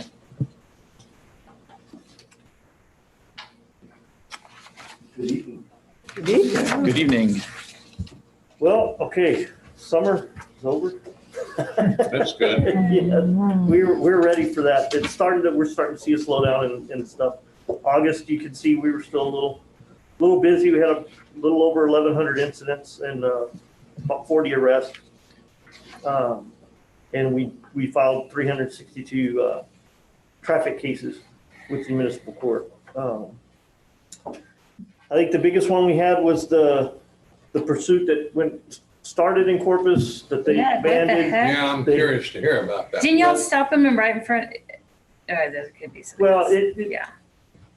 They made a It's stop in crazy. Corpus and fled from the Corpus units, got away from them. They called out and said, hey, watch out for this car. It's heading towards your direction. We found it, turned around on it, and they turned off their headlights and the chase was on. And DPS got involved in it. City of Corpus Wow. got involved in it. We were in it. I think it ended up over by King's Cross over on the south side of Corpus. Wow. Wow. So, yeah. It went on away. It did, just a little bit. And it was not that it should be biased, but it's a But girl. I didn't It's a actually get- 32-year-old girl. Really? Yes. Yeah, the 32-year-old female. Yeah. Well, She I might guess have had some. she drove pretty good if she was Charlie's Angels, I DWI. So did it end Encouragement. without a crash? She finally pulled over. Did they have to spice She it? crashed out into a yard there, and I think one of the constable units that was in there used their car to keep her from fleeing any further. Got it. Till the rest of the cavalry got there. Other than that, we're starting to kind of enjoy taking our island back a little bit, not having Well, crowds as we've been seeing. Have somewhat of a concern with seems like we have an inability to stop golf carts on 361. Well, it's not that we don't have the ability to do it, it's just that usually when the golf carts are on the highway is when we're experiencing the most people in town. And we're just spread thin. I mean, you got 3 cops on the day shift. I made a recommendation some time ago, David, about signs up on that entrance where it says, where it's going toward Padre Island, and we should have signs there that said no golf carts permitted. I think we also budgeted money to put the stencils on the sidewalks. Yeah. as well. We did. But I know that we looked at doing the signage before, and I know that the golf cart companies kind of all got together and we were putting them on the stop signs at all of the access points along the highway. I don't know that those were replaced after the storm. And I know that we had problems with wanting to put signage at like G and Allister, no golf carts, but the TxDOT balked at that. They were Well, really they're gonna have particular about. They're gonna have to do something about, I'll call TxDOT. I think that was our biggest hindrance to being able to put a big sign up right there at G and Allister that says no carts beyond this point, is because TxDOT doesn't live here. I agree with you 100%, Mayor. But Yeah, but they're stubborn as hell dealing with. trying to get signage on the highway is, Stubborn, just look at me. Well, yeah. I know, but they're gonna wear you down, sir. Sorry. Well, the problem is that Rick worked to get sign on the new arms, but their engineers approved signs are about, they're like the green little, Yeah, they're nothing. they're this big. Yeah. Because that's what their wind load allows on those arms. But let me move, let's do stencils and make sure we get the ones up on all the little side streets I'll get with that Doug. we're in control of. Yeah, I'll get with Doug and see what. Sure. Because I think the golf cart companies actually bought those and had those installed themselves, if I remember correctly. So I don't know. I'll have to do some digging and see how we got those done. What about on busy weekends? We also take either Cheap Rose or someone advertises in the jetty and makes it known that it's a no tolerance weekend, I don't know how much enforcement we can actually do, but a lot of times word spreads pretty quickly that if we're not going to tolerate it, that's usually a very good deterrent. Yeah. What if, like, for the beach, we have, if any beach worker finds a nesting turtle, they get $100 bonus. Can we do that with the police? Incentive pay? No, but I think part of the symptom is back to what I said earlier at this thing. I think because we don't have enough north-south, like golf cart access, that's why we're having a problem with them on the 361. And I don't know what the solution is. Maybe that's if we bring it for items for your consideration and kick it to the PZ and see what they say about coming up with some type of idea for, a setback or, requiring new subdivisions to put in a access road in front of their subdivision, whatever, when they come through with a plat. I don't know. But I think the problem is people on 361 because there's no other way to get to some of these businesses. Well, and that's part of it. A big part of it, I can tell you from stopping on myself, is a lot of them just know and don't care. That's exactly. Yeah. And you also got to look at the amount of carts per, the kind of percentage of what's actually on the highway and what we perceive as what reality is. Is this a problem that in our mind is much bigger than what is actually out there? Or is there actually a ton of golf carts driving up and down the highway when in actuality it's not as big as you think it is? Right. It's pretty big. I watch it every day. I see it. Yeah, but I mean, the flip side is it really, and this thing is it really that much of a thing? Is it more important that we're patrolling people driving 6 miles an hour on the beach as opposed to a golf cart on 361? Right, and that, I mean, we have more golf cart accidents that are nowhere near the highway, that are in neighborhoods and on private driveways than we do on the highway, anywhere on the highway. I think it's such a well-known law. Like we've talked about it for years, and I just don't think it sets a good example to not enforce it. Or I mean, not on your end, but I think if we take a lighter stance on it, if they know that it's wrong and they're already crossing that line. Well, but you do that. I mean, everybody knows speeding's wrong too. Right. And I mean, and we have a huge problem all up and down 361 with speeding, and that's been a well-known issue for the last 25 years that I've been here doing that. I agree that we need to do some enforcement and that we need to make sure that the public is educated about it. We do have a very transient population that is utilizing the golf carts. I mean, that's a big part of that. We've partnered with the golf cart companies over the last year, several years. We've come up with several different ideas and ways to try to curb that. As far as the golf cart companies educating the people that are renting the carts, we came up with the stickers to put on there. They came up with the verbiage and the signage that we put along. Do we all still of do those. those stickers? Yeah. Okay, good. Yep. There's I mean, supposed to be. I think if there's any way to get it stenciled or something, because I mean, as we know, a lot of the golf carts, they're just left because now, they're a condo or a second home or the hotel, whatever, it comes with a golf cart. So there's no one going, okay, this is what you do. There's a sticker, but obviously they're not reading it. And I just think just like, when y'all put the things on the beach, if we could get some kind of signage out there, I think it's going to help. I think that's been our biggest challenge to do that, because I think we can, and I agree with you, when we put the signs up that at the entrances to the beach, and, the giant signs, $500 fine for not having Didn't that help?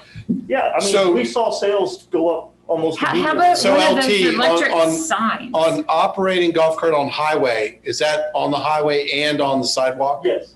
Yeah. So that's 30. Yeah, I was going to say, you ever had 30 fines this month? Yeah. And that's not all of this. It's really hard to track that in the way our computer system is. I'm hoping that this upgrade that we're doing is going to help track that kind of stuff a little bit better, because it's really complicated to explain. But the way they code what you do and the way you close the call, these reports pull from two different fields. So one report will give you one set of numbers and one report will give you another set of numbers. And they don't always line up because it's just a flaw in the way some of this stuff is tabulated. That's why we rely on the municipal court stuff. But there's always a delay from what we do and when she gets them. But that's also it's also the highest, it's the highest moving traffic violation category we have Yes. by far. I mean, all the other ones are parking. You have 3 parking ones, 104, 25, and 49. And then your highest of all your moving violations, golf cart operations, number 1. Yeah, and that's because we focus on it as much as we can. We actually pay overtime during the summer to, like 4-hour blocks for the guys to come in and do it. The problem is normally I could predict when we're going to have our biggest traffic problems and things like this, but this past year it's been so off the wall that it's just kind of thrown everything into chaos. Well, and I'm sure during your peak times when the people are most likely to be driving on 361 on the cart, all your officers are doing other calls elsewhere that are a little more serious. That was the biggest challenge that we were facing when we had the beach shut down, when we couldn't allow cars to drive on there. Yeah. And then the county judge sent down, 8 or 9 cops that were able to man those posts, which was great because it freed us to actually go and respond to calls and to manage other stuff in the city that we were neglecting. I mean, we were having several complaints from people because it was taking us so long to get to calls because they were just backed up and stacked up. And I mean, we just kind of had our breaking point at this year. This has not been a fun year so far. No, I bet. Not been a fun policing year. Y'all told me before, I just can't ever remember. Parking restricted, prohibited area, that 104. What? It can be a bunch of different things. It could be parked on the sidewalk. It could be, a lot of them come from when we had the no parking sign. I was going to say, I bet you it's when the beach was closed. Because we established a bunch of temporary no parking zones, and that's usually the easiest way to code those. So while you're here, we're talking about golf carts. I know as council, we got an email from somebody with I don't know what they're called. Are they ATVs? Some of the people tell me what the law is there. I know we have an ordinance, but I want to know what the law is. Well, it comes down to semantics on. And what are they called? UTVs. UTVs. ATVs, off-road vehicles. They've got there's like 10 different names for them. Yeah. The problem that we're going to start to see a little bit more of, I'm afraid, and kind of the loophole that exists right now on those is the state redefined a neighborhood electric vehicle several years ago. And it used to be an NEV was an electric motor car. And I think we all remember right there next to IGA, remember those weird looking buses? Those were the only ones. First ones. Those were the only ones, but those were neighborhood electric vehicles. Well, the state has now changed that law to include gas powered motors. Okay. And they're still called neighborhood electric vehicles. So you could buy an off-road vehicle or a side-by-side or UTV and take it and have it modified to meet the neighborhood electric vehicle standards, and you can get it a license plate through the state of Texas. Yeah, regular license plate. You can get it registered as a neighborhood electric vehicle with some restrictions on how you operate it. But that's not what we're seeing here. But that's not what we're seeing. Well, Vinci is also marketing. Here's the- yeah. That has My neighbor has right one. now. Yeah. It's really nice. So here's. They are. Yeah, They're nice. and it's very. But aren't they very safer than the golf cart? Here's the other thing that's happening. Theirs is, it is. These golf cart manufacturers Yeah. or people that are manufacturing slow moving vehicles, SMVs, that meet our golf cart ordinance because they're all regulated to go below 25. Some of these things, they make them look like they'll do 100 miles an hour, but guess what? They don't. Yeah. They look badass and they look like they'll do 100, but they're SUV, they're slow moving vehicles. Yeah. They're SMVs.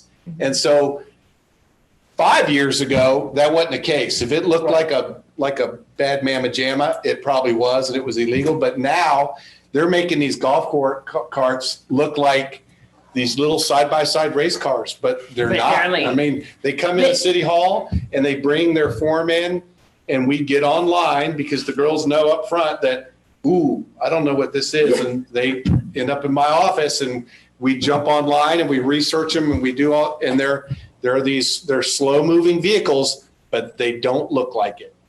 Okay, but so are they legal? Yes. So Yeah, because they're not classified as ATVs, because right now the state classifies ATVs and UTVs. Right.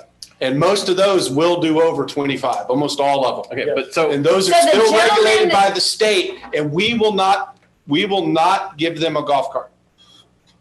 But then there's this other one. It's not your classic looking golf cart, but it is a slow moving vehicle, and it looks like a speed demon ATV doom buggy / whatever. Yes. And they meet all the criteria of the golf cart ordinance and the state regulations of so being, then they're legal. they're So legal. if you The get a UTVs are legal. Not It- UTV, no. No. A UTV is something like I'm trying to get What- off. what's Like a Polaris. a Polaris. That's a classic Okay. UTV. It's a classic But- UTV. It looks But like a can little those dump Okay, truck. those are not legal. No, those are still regulated by the state. But if they get a state license plate to drive, does that mean they're legal to drive Port Aransas? Yes, but they should have to go through a whole lot of hoops to become street legal. In order to get the Polarises and Gators and those kind of things street legal is pretty much like we require golf carts to do. You know, in our ordinance, we require golf carts to have Seatbelts. seat belts, Headlights. turn signals, Right. turn lights, and all of that. Your traditional Polarises and stuff maybe have a few of those features, but not all of them. So you have to take it and get it modified. And the biggest part of that is you have to get a modification that allows it to not operate at a speed greater than, I think, 35 or 40 miles an hour for a neighborhood electric vehicle. Once you get it modified to that, you can take the registration paperwork down to the tax office and show your proof that you've made all these modifications to the vehicle. And yes, you can get a license plate for it as a neighborhood electric vehicle, and it will be street legal. So not a golf cart license through Port A, but a real license plate. But A yeah, real license but plate. yeah, a real license plate that you can take anywhere in the state and operate. And they would be legal here in Port A. If they've got the proper modifications and if it's been registered through the state of Texas as a neighborhood electric. But I can't go to the Polaris dealer, buy a Polaris and come here and. No, register which a we golf see, a lot of people still do that, and we'll call them in, I'll see a Gator, or I'll see what's the classic one? It's like a little dump bed on the back. Yeah. That's a John Deere with Yeah, the The John 6-wheel. Deere, which one is that I one? don't know, but it's a 6-wheeler guy. Yeah, and I'll see one and be like, oops, Yeah. Call it in. Yeah, we get a few of those. I mean, we don't get a ton of those though. I mean, but we always get a couple every year that slip through the cracks and get registered when they should. But Or they show up for a weekend and they just happen to never get caught. Yeah. Yeah. I think that happens a lot. Yeah. I mean, not a lot, but I mean more than. You don't see them too often, and when you do see them, everybody's talking about them, so. Well, Yeah, and they stick the other- out. Well, you want to throw another monkey wrench into that whole scenario, which is going to start happening here pretty soon because we're starting to get into the winter months, is in other states, they register those through their state and allow them to operate that don't meet the same standards as ours. So they have a license plate issued by like Illinois or Minnesota or one of those that come down for winter Texans, and they're driving it. Now, we have compact agreements with other states to be reciprocal in the enforcement of state laws and traffic laws, and like if they suspend our license here, it gets suspended in Colorado or Michigan or whatever. So when they come down, the question is now, are those legal to operate because they're registered in another state or not? We say They no. should read the local. Like if Colorado allows ATVs to get license plates and they start showing up on our beach, We're gonna say that it's not legal. yeah. Right. But yeah, but theoretically, that you can do that. There was a small spike in that a couple of years ago. It was before Harvey, as a matter of fact, because I know we talked to David about the police department doing one, because the Ingleside Police Department had one, and we went and borrowed theirs. Well, for Sand the Fest one beach time. people have them. Yeah. The lifeguards have I them. mean, Now, there's an exception in the code that allows governments to governmental entity can have one. can have them and operate them. So UT's Turtle Patrol, UT's Turtle Patrol, City's Beach Patrol, or anyone in the city. and you'll see them down at the state park. The state park guys and stuff, they're operating them. They have them there too, because there's an exception to the law in the code that gives government entities the ability to utilize those kind of vehicles. I mean, the trend that we're seeing nationwide is that governments are allowing more and more and more things to be on the road. Yes. The restrictions they're removing all the restrictions. And I mean, probably in 10 years, I mean, they'll still say, no slow moving carts on the highway, but you're going to start seeing all kinds of stuff because North Padre is having a big problem with them right now. Yeah. And do you think that is, Dave, to put those things because they actually create movement of people but reduce emissions from cars? no, I just think, I mean, you're seeing things like, look at a Suzuki Samurai. I mean, it's smaller than most golf carts. Like from 1982? Oh, Yeah. One of those? Or Yes. what's the car that Starla has? Smart car? All those little Smart car. Yeah, That thing can go on the highway? yeah. Well, That is I mean, and that's crazy. what people are saying. If you None of can my drive that family thing on or the friends highway, could be in that you car. should be able to drive a side by side on the highway. But those are effectively something that's cleaner, greener, Well, right? I mean, those are cars. They've been crash tested and roll over and airbags and safety features. So I mean, that's a car. Where what we're seeing now is stuff that's not cars but has four wheels and an engine, like basically modified, glorified go-karts. Yeah, it's something that you should have fun driving on the ranch, but not necessarily down. And that's why they're limited to like 35 and under. Well, let's be real. Golf carts should be on the golf course. I mean, but we're using them, so that's why I'm like. I get it. It's I mean, it brings. That's an excellent point. It brings many, but I've just always heard those are safer. Like if we're going to allow, which I mean, I think it's great because it does eliminate some of these cars and traffic on the golf carts. Sure. And an experience and all that. But if these are safer than a golf cart, when we want these more tight. I don't know that it's. I think you can make the argument on both sides of it. I think the side by sides are more robustly built to handle rougher terrain, off road type of conditions and stuff like that. But I think you put those on the street with that kind of they've also got the engine to utilize that robust frame and stuff like that. So I don't know. You've got slower moving golf carts that are unstable and tip over, but then you've got the faster going SUV or UTVs that are gonna drive faster. But down if the we beach, you limit know. their speed limit like we do the golf carts. Well, but the golf, I mean, I've yet to see a golf cart with an actual speedometer on it. That they don't have one. Well, but I They can can't go tell you very the fast. problem, this is the problem with the golf carts on the beach is they go faster than 15. Yeah. But you don't know how much, they don't know how much faster than Well, I do 15 they're most of going. them. I follow them. I get up next right behind But if they get on the road. Guess what I do? I honk at them. Well, but I'm saying they could be doing 20, 25, 28, and they're still within the threshold to be able to operate, but they don't know. When you get in a golf cart, you kind of do one of two things. You put your foot to the floor or you take your foot off of the gas. Yeah. That's how you control. Oh, Yeah, they're pretty much, there's the power's on or off. There's no real in between. So when they get on the beach, they don't know anything. Guys, maybe we need a workshop for this, but how much are we gonna talk about it? Wrap it up. All right, James, you're. All right, I'm good. Thank you very much. Thank you. Thank you. Hey guys, Darla's a little under the weather, so we're not gonna have our. That's fine. Okay. Love you, Darla. Who's under the weather? Darla. Darla. Darla. Where's she, in Houston still? Yeah, she's in Houston, yeah.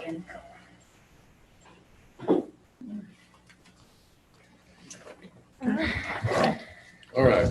All right. I had one question. Are we at any? Oh, I've got to go back and look where we're at. I think we're on the future item for consideration, but I can't Yeah, we're on remember. council comments. Council comments. Well, this is, Okay, I have a question, Dave. What's going on with the hurricane? oh, It looks like it's coming this way, that new system. Joan.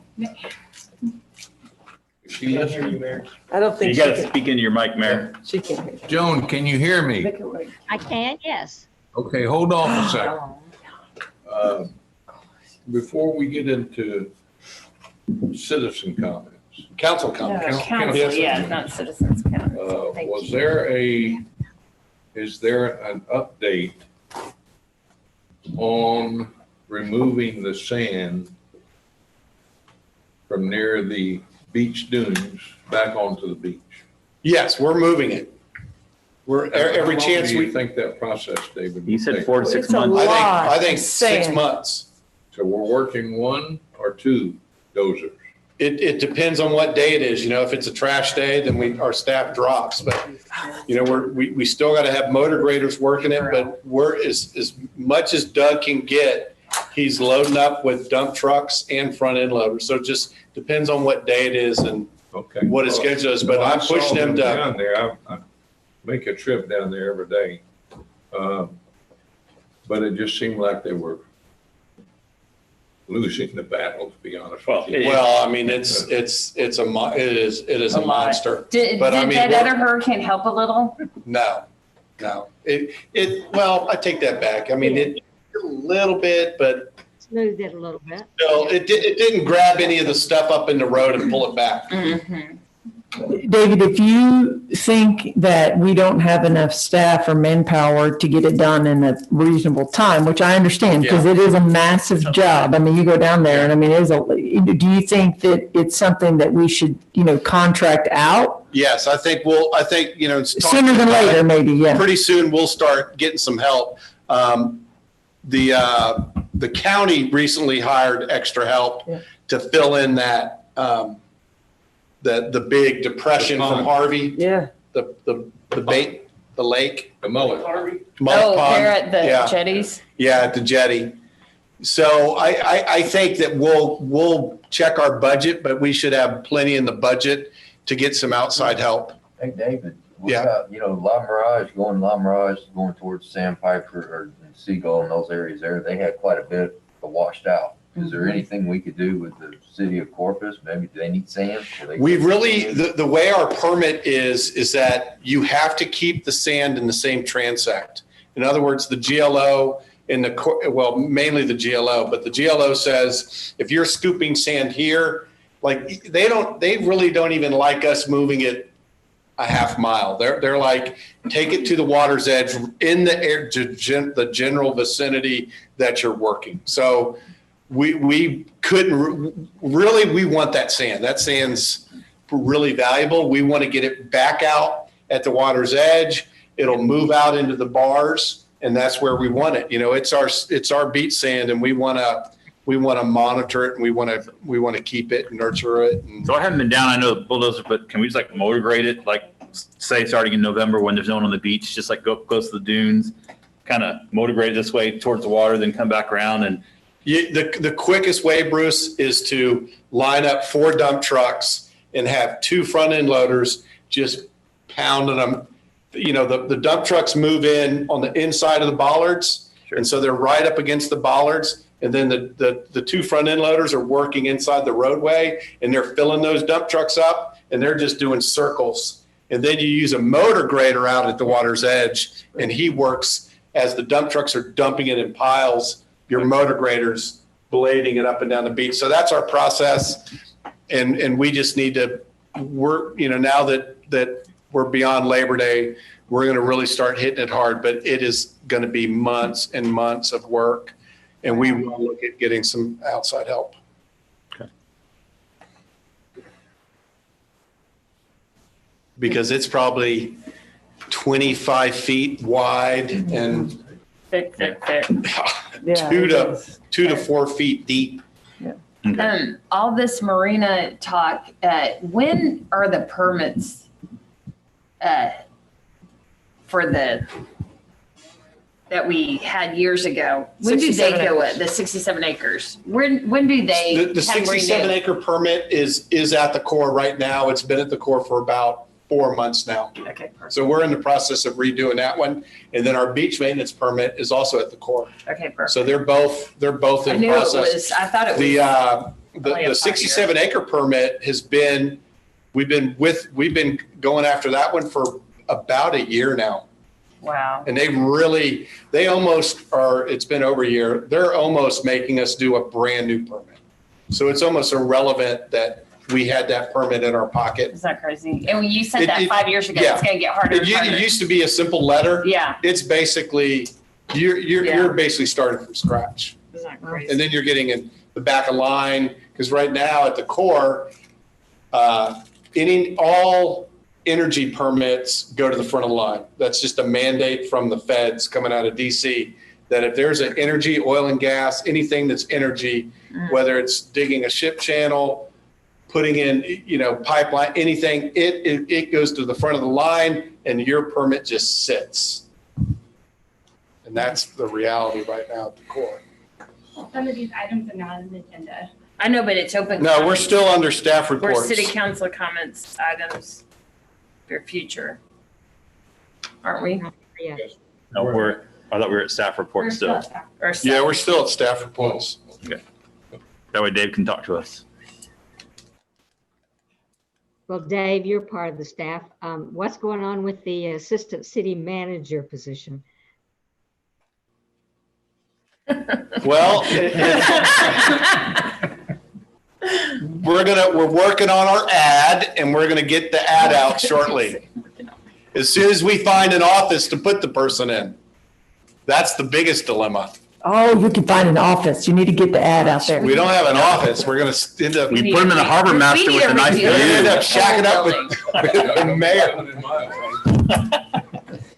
No, we're gonna build a wall in there, Mayor. I don't care what you build in there, but you're not gonna. We're gonna build a little 10-by-8 wall. A little cubby. In that office a lot. I'm not gonna have somebody sitting on my neck. No, he's gonna put a wall up there. You're gonna have half the space, Mayor. I need more space. You can get I need half of his office. Well, are we ready for council comments? Yes, sir. Okay, I'm still wondering about this system out in the Gulf. It looks like it's kind of getting serious. Yes, ma'am. It's something we're concerned about. I just got an update from our former mayor meteorologist, Keith, and it's a lot of uncertainty. Virtual one.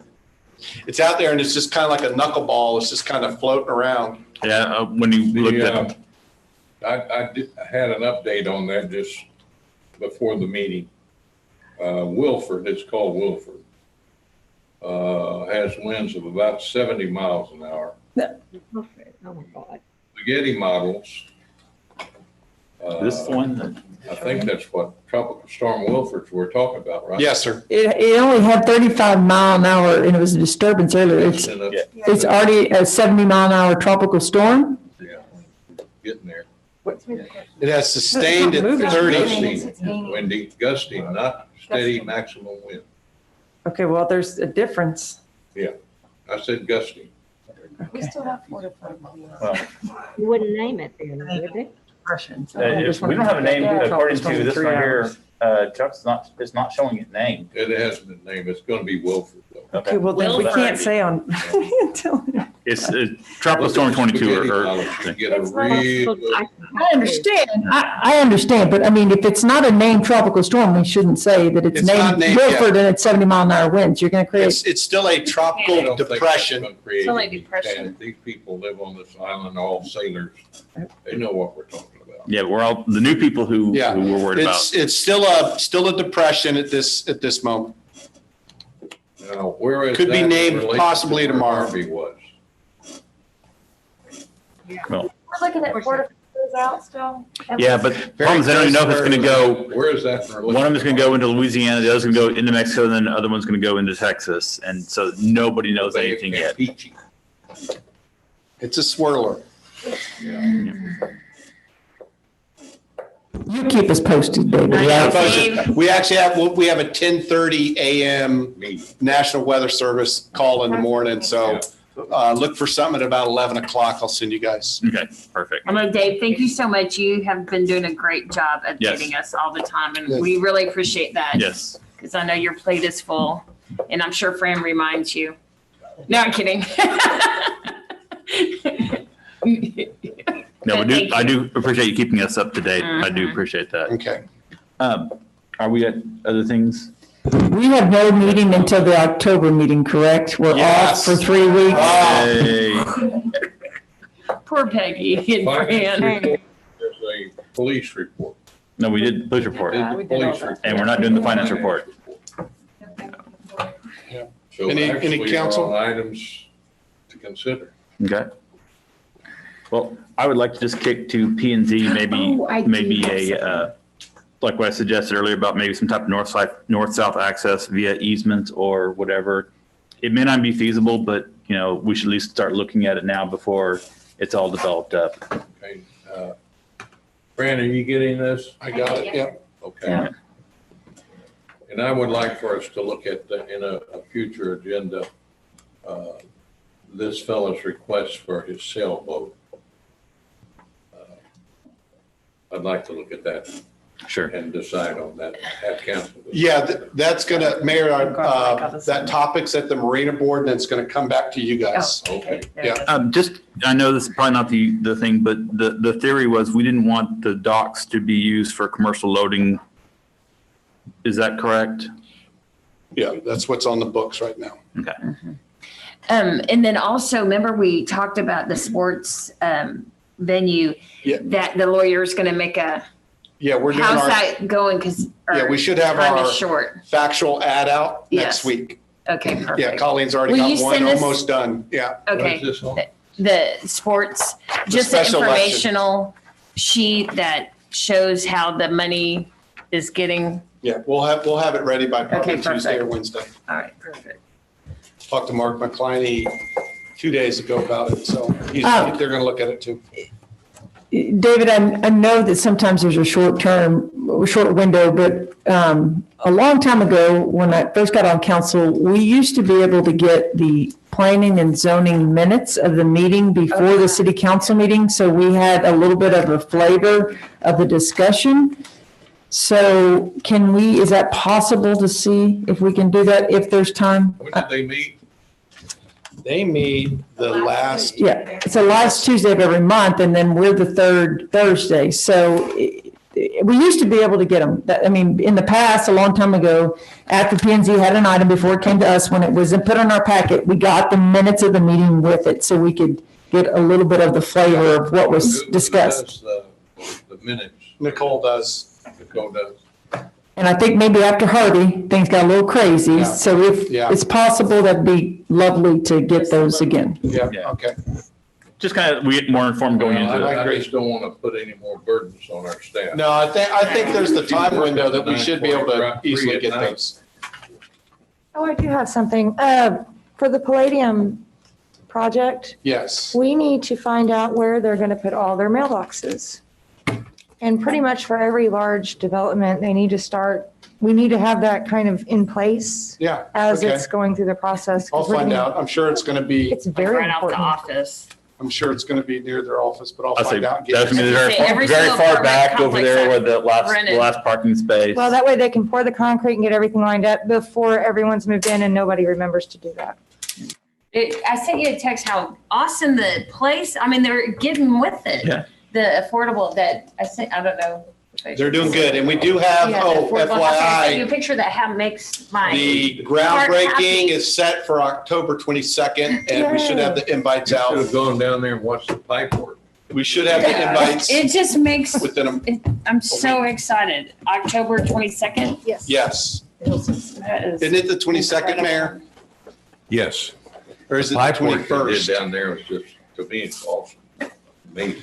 I mean, and I see them every single day. They're pretty impressive. sweeping. The reports we get, it's all They're drone. blowing the sand, they're sweeping it, they put up that fence. Well, they got in a little trouble for that. Yeah. Yeah. Looking at that. Well, I appreciate them going out. Well, they're actually- doing it now. Actually scrubbing the roadway. That was nice. Yeah, I know. I've been seeing them. But I do know that they had to do that. I don't know where they put all that cleat because it's all just sand out there now, so. Close the carpet. Anything else?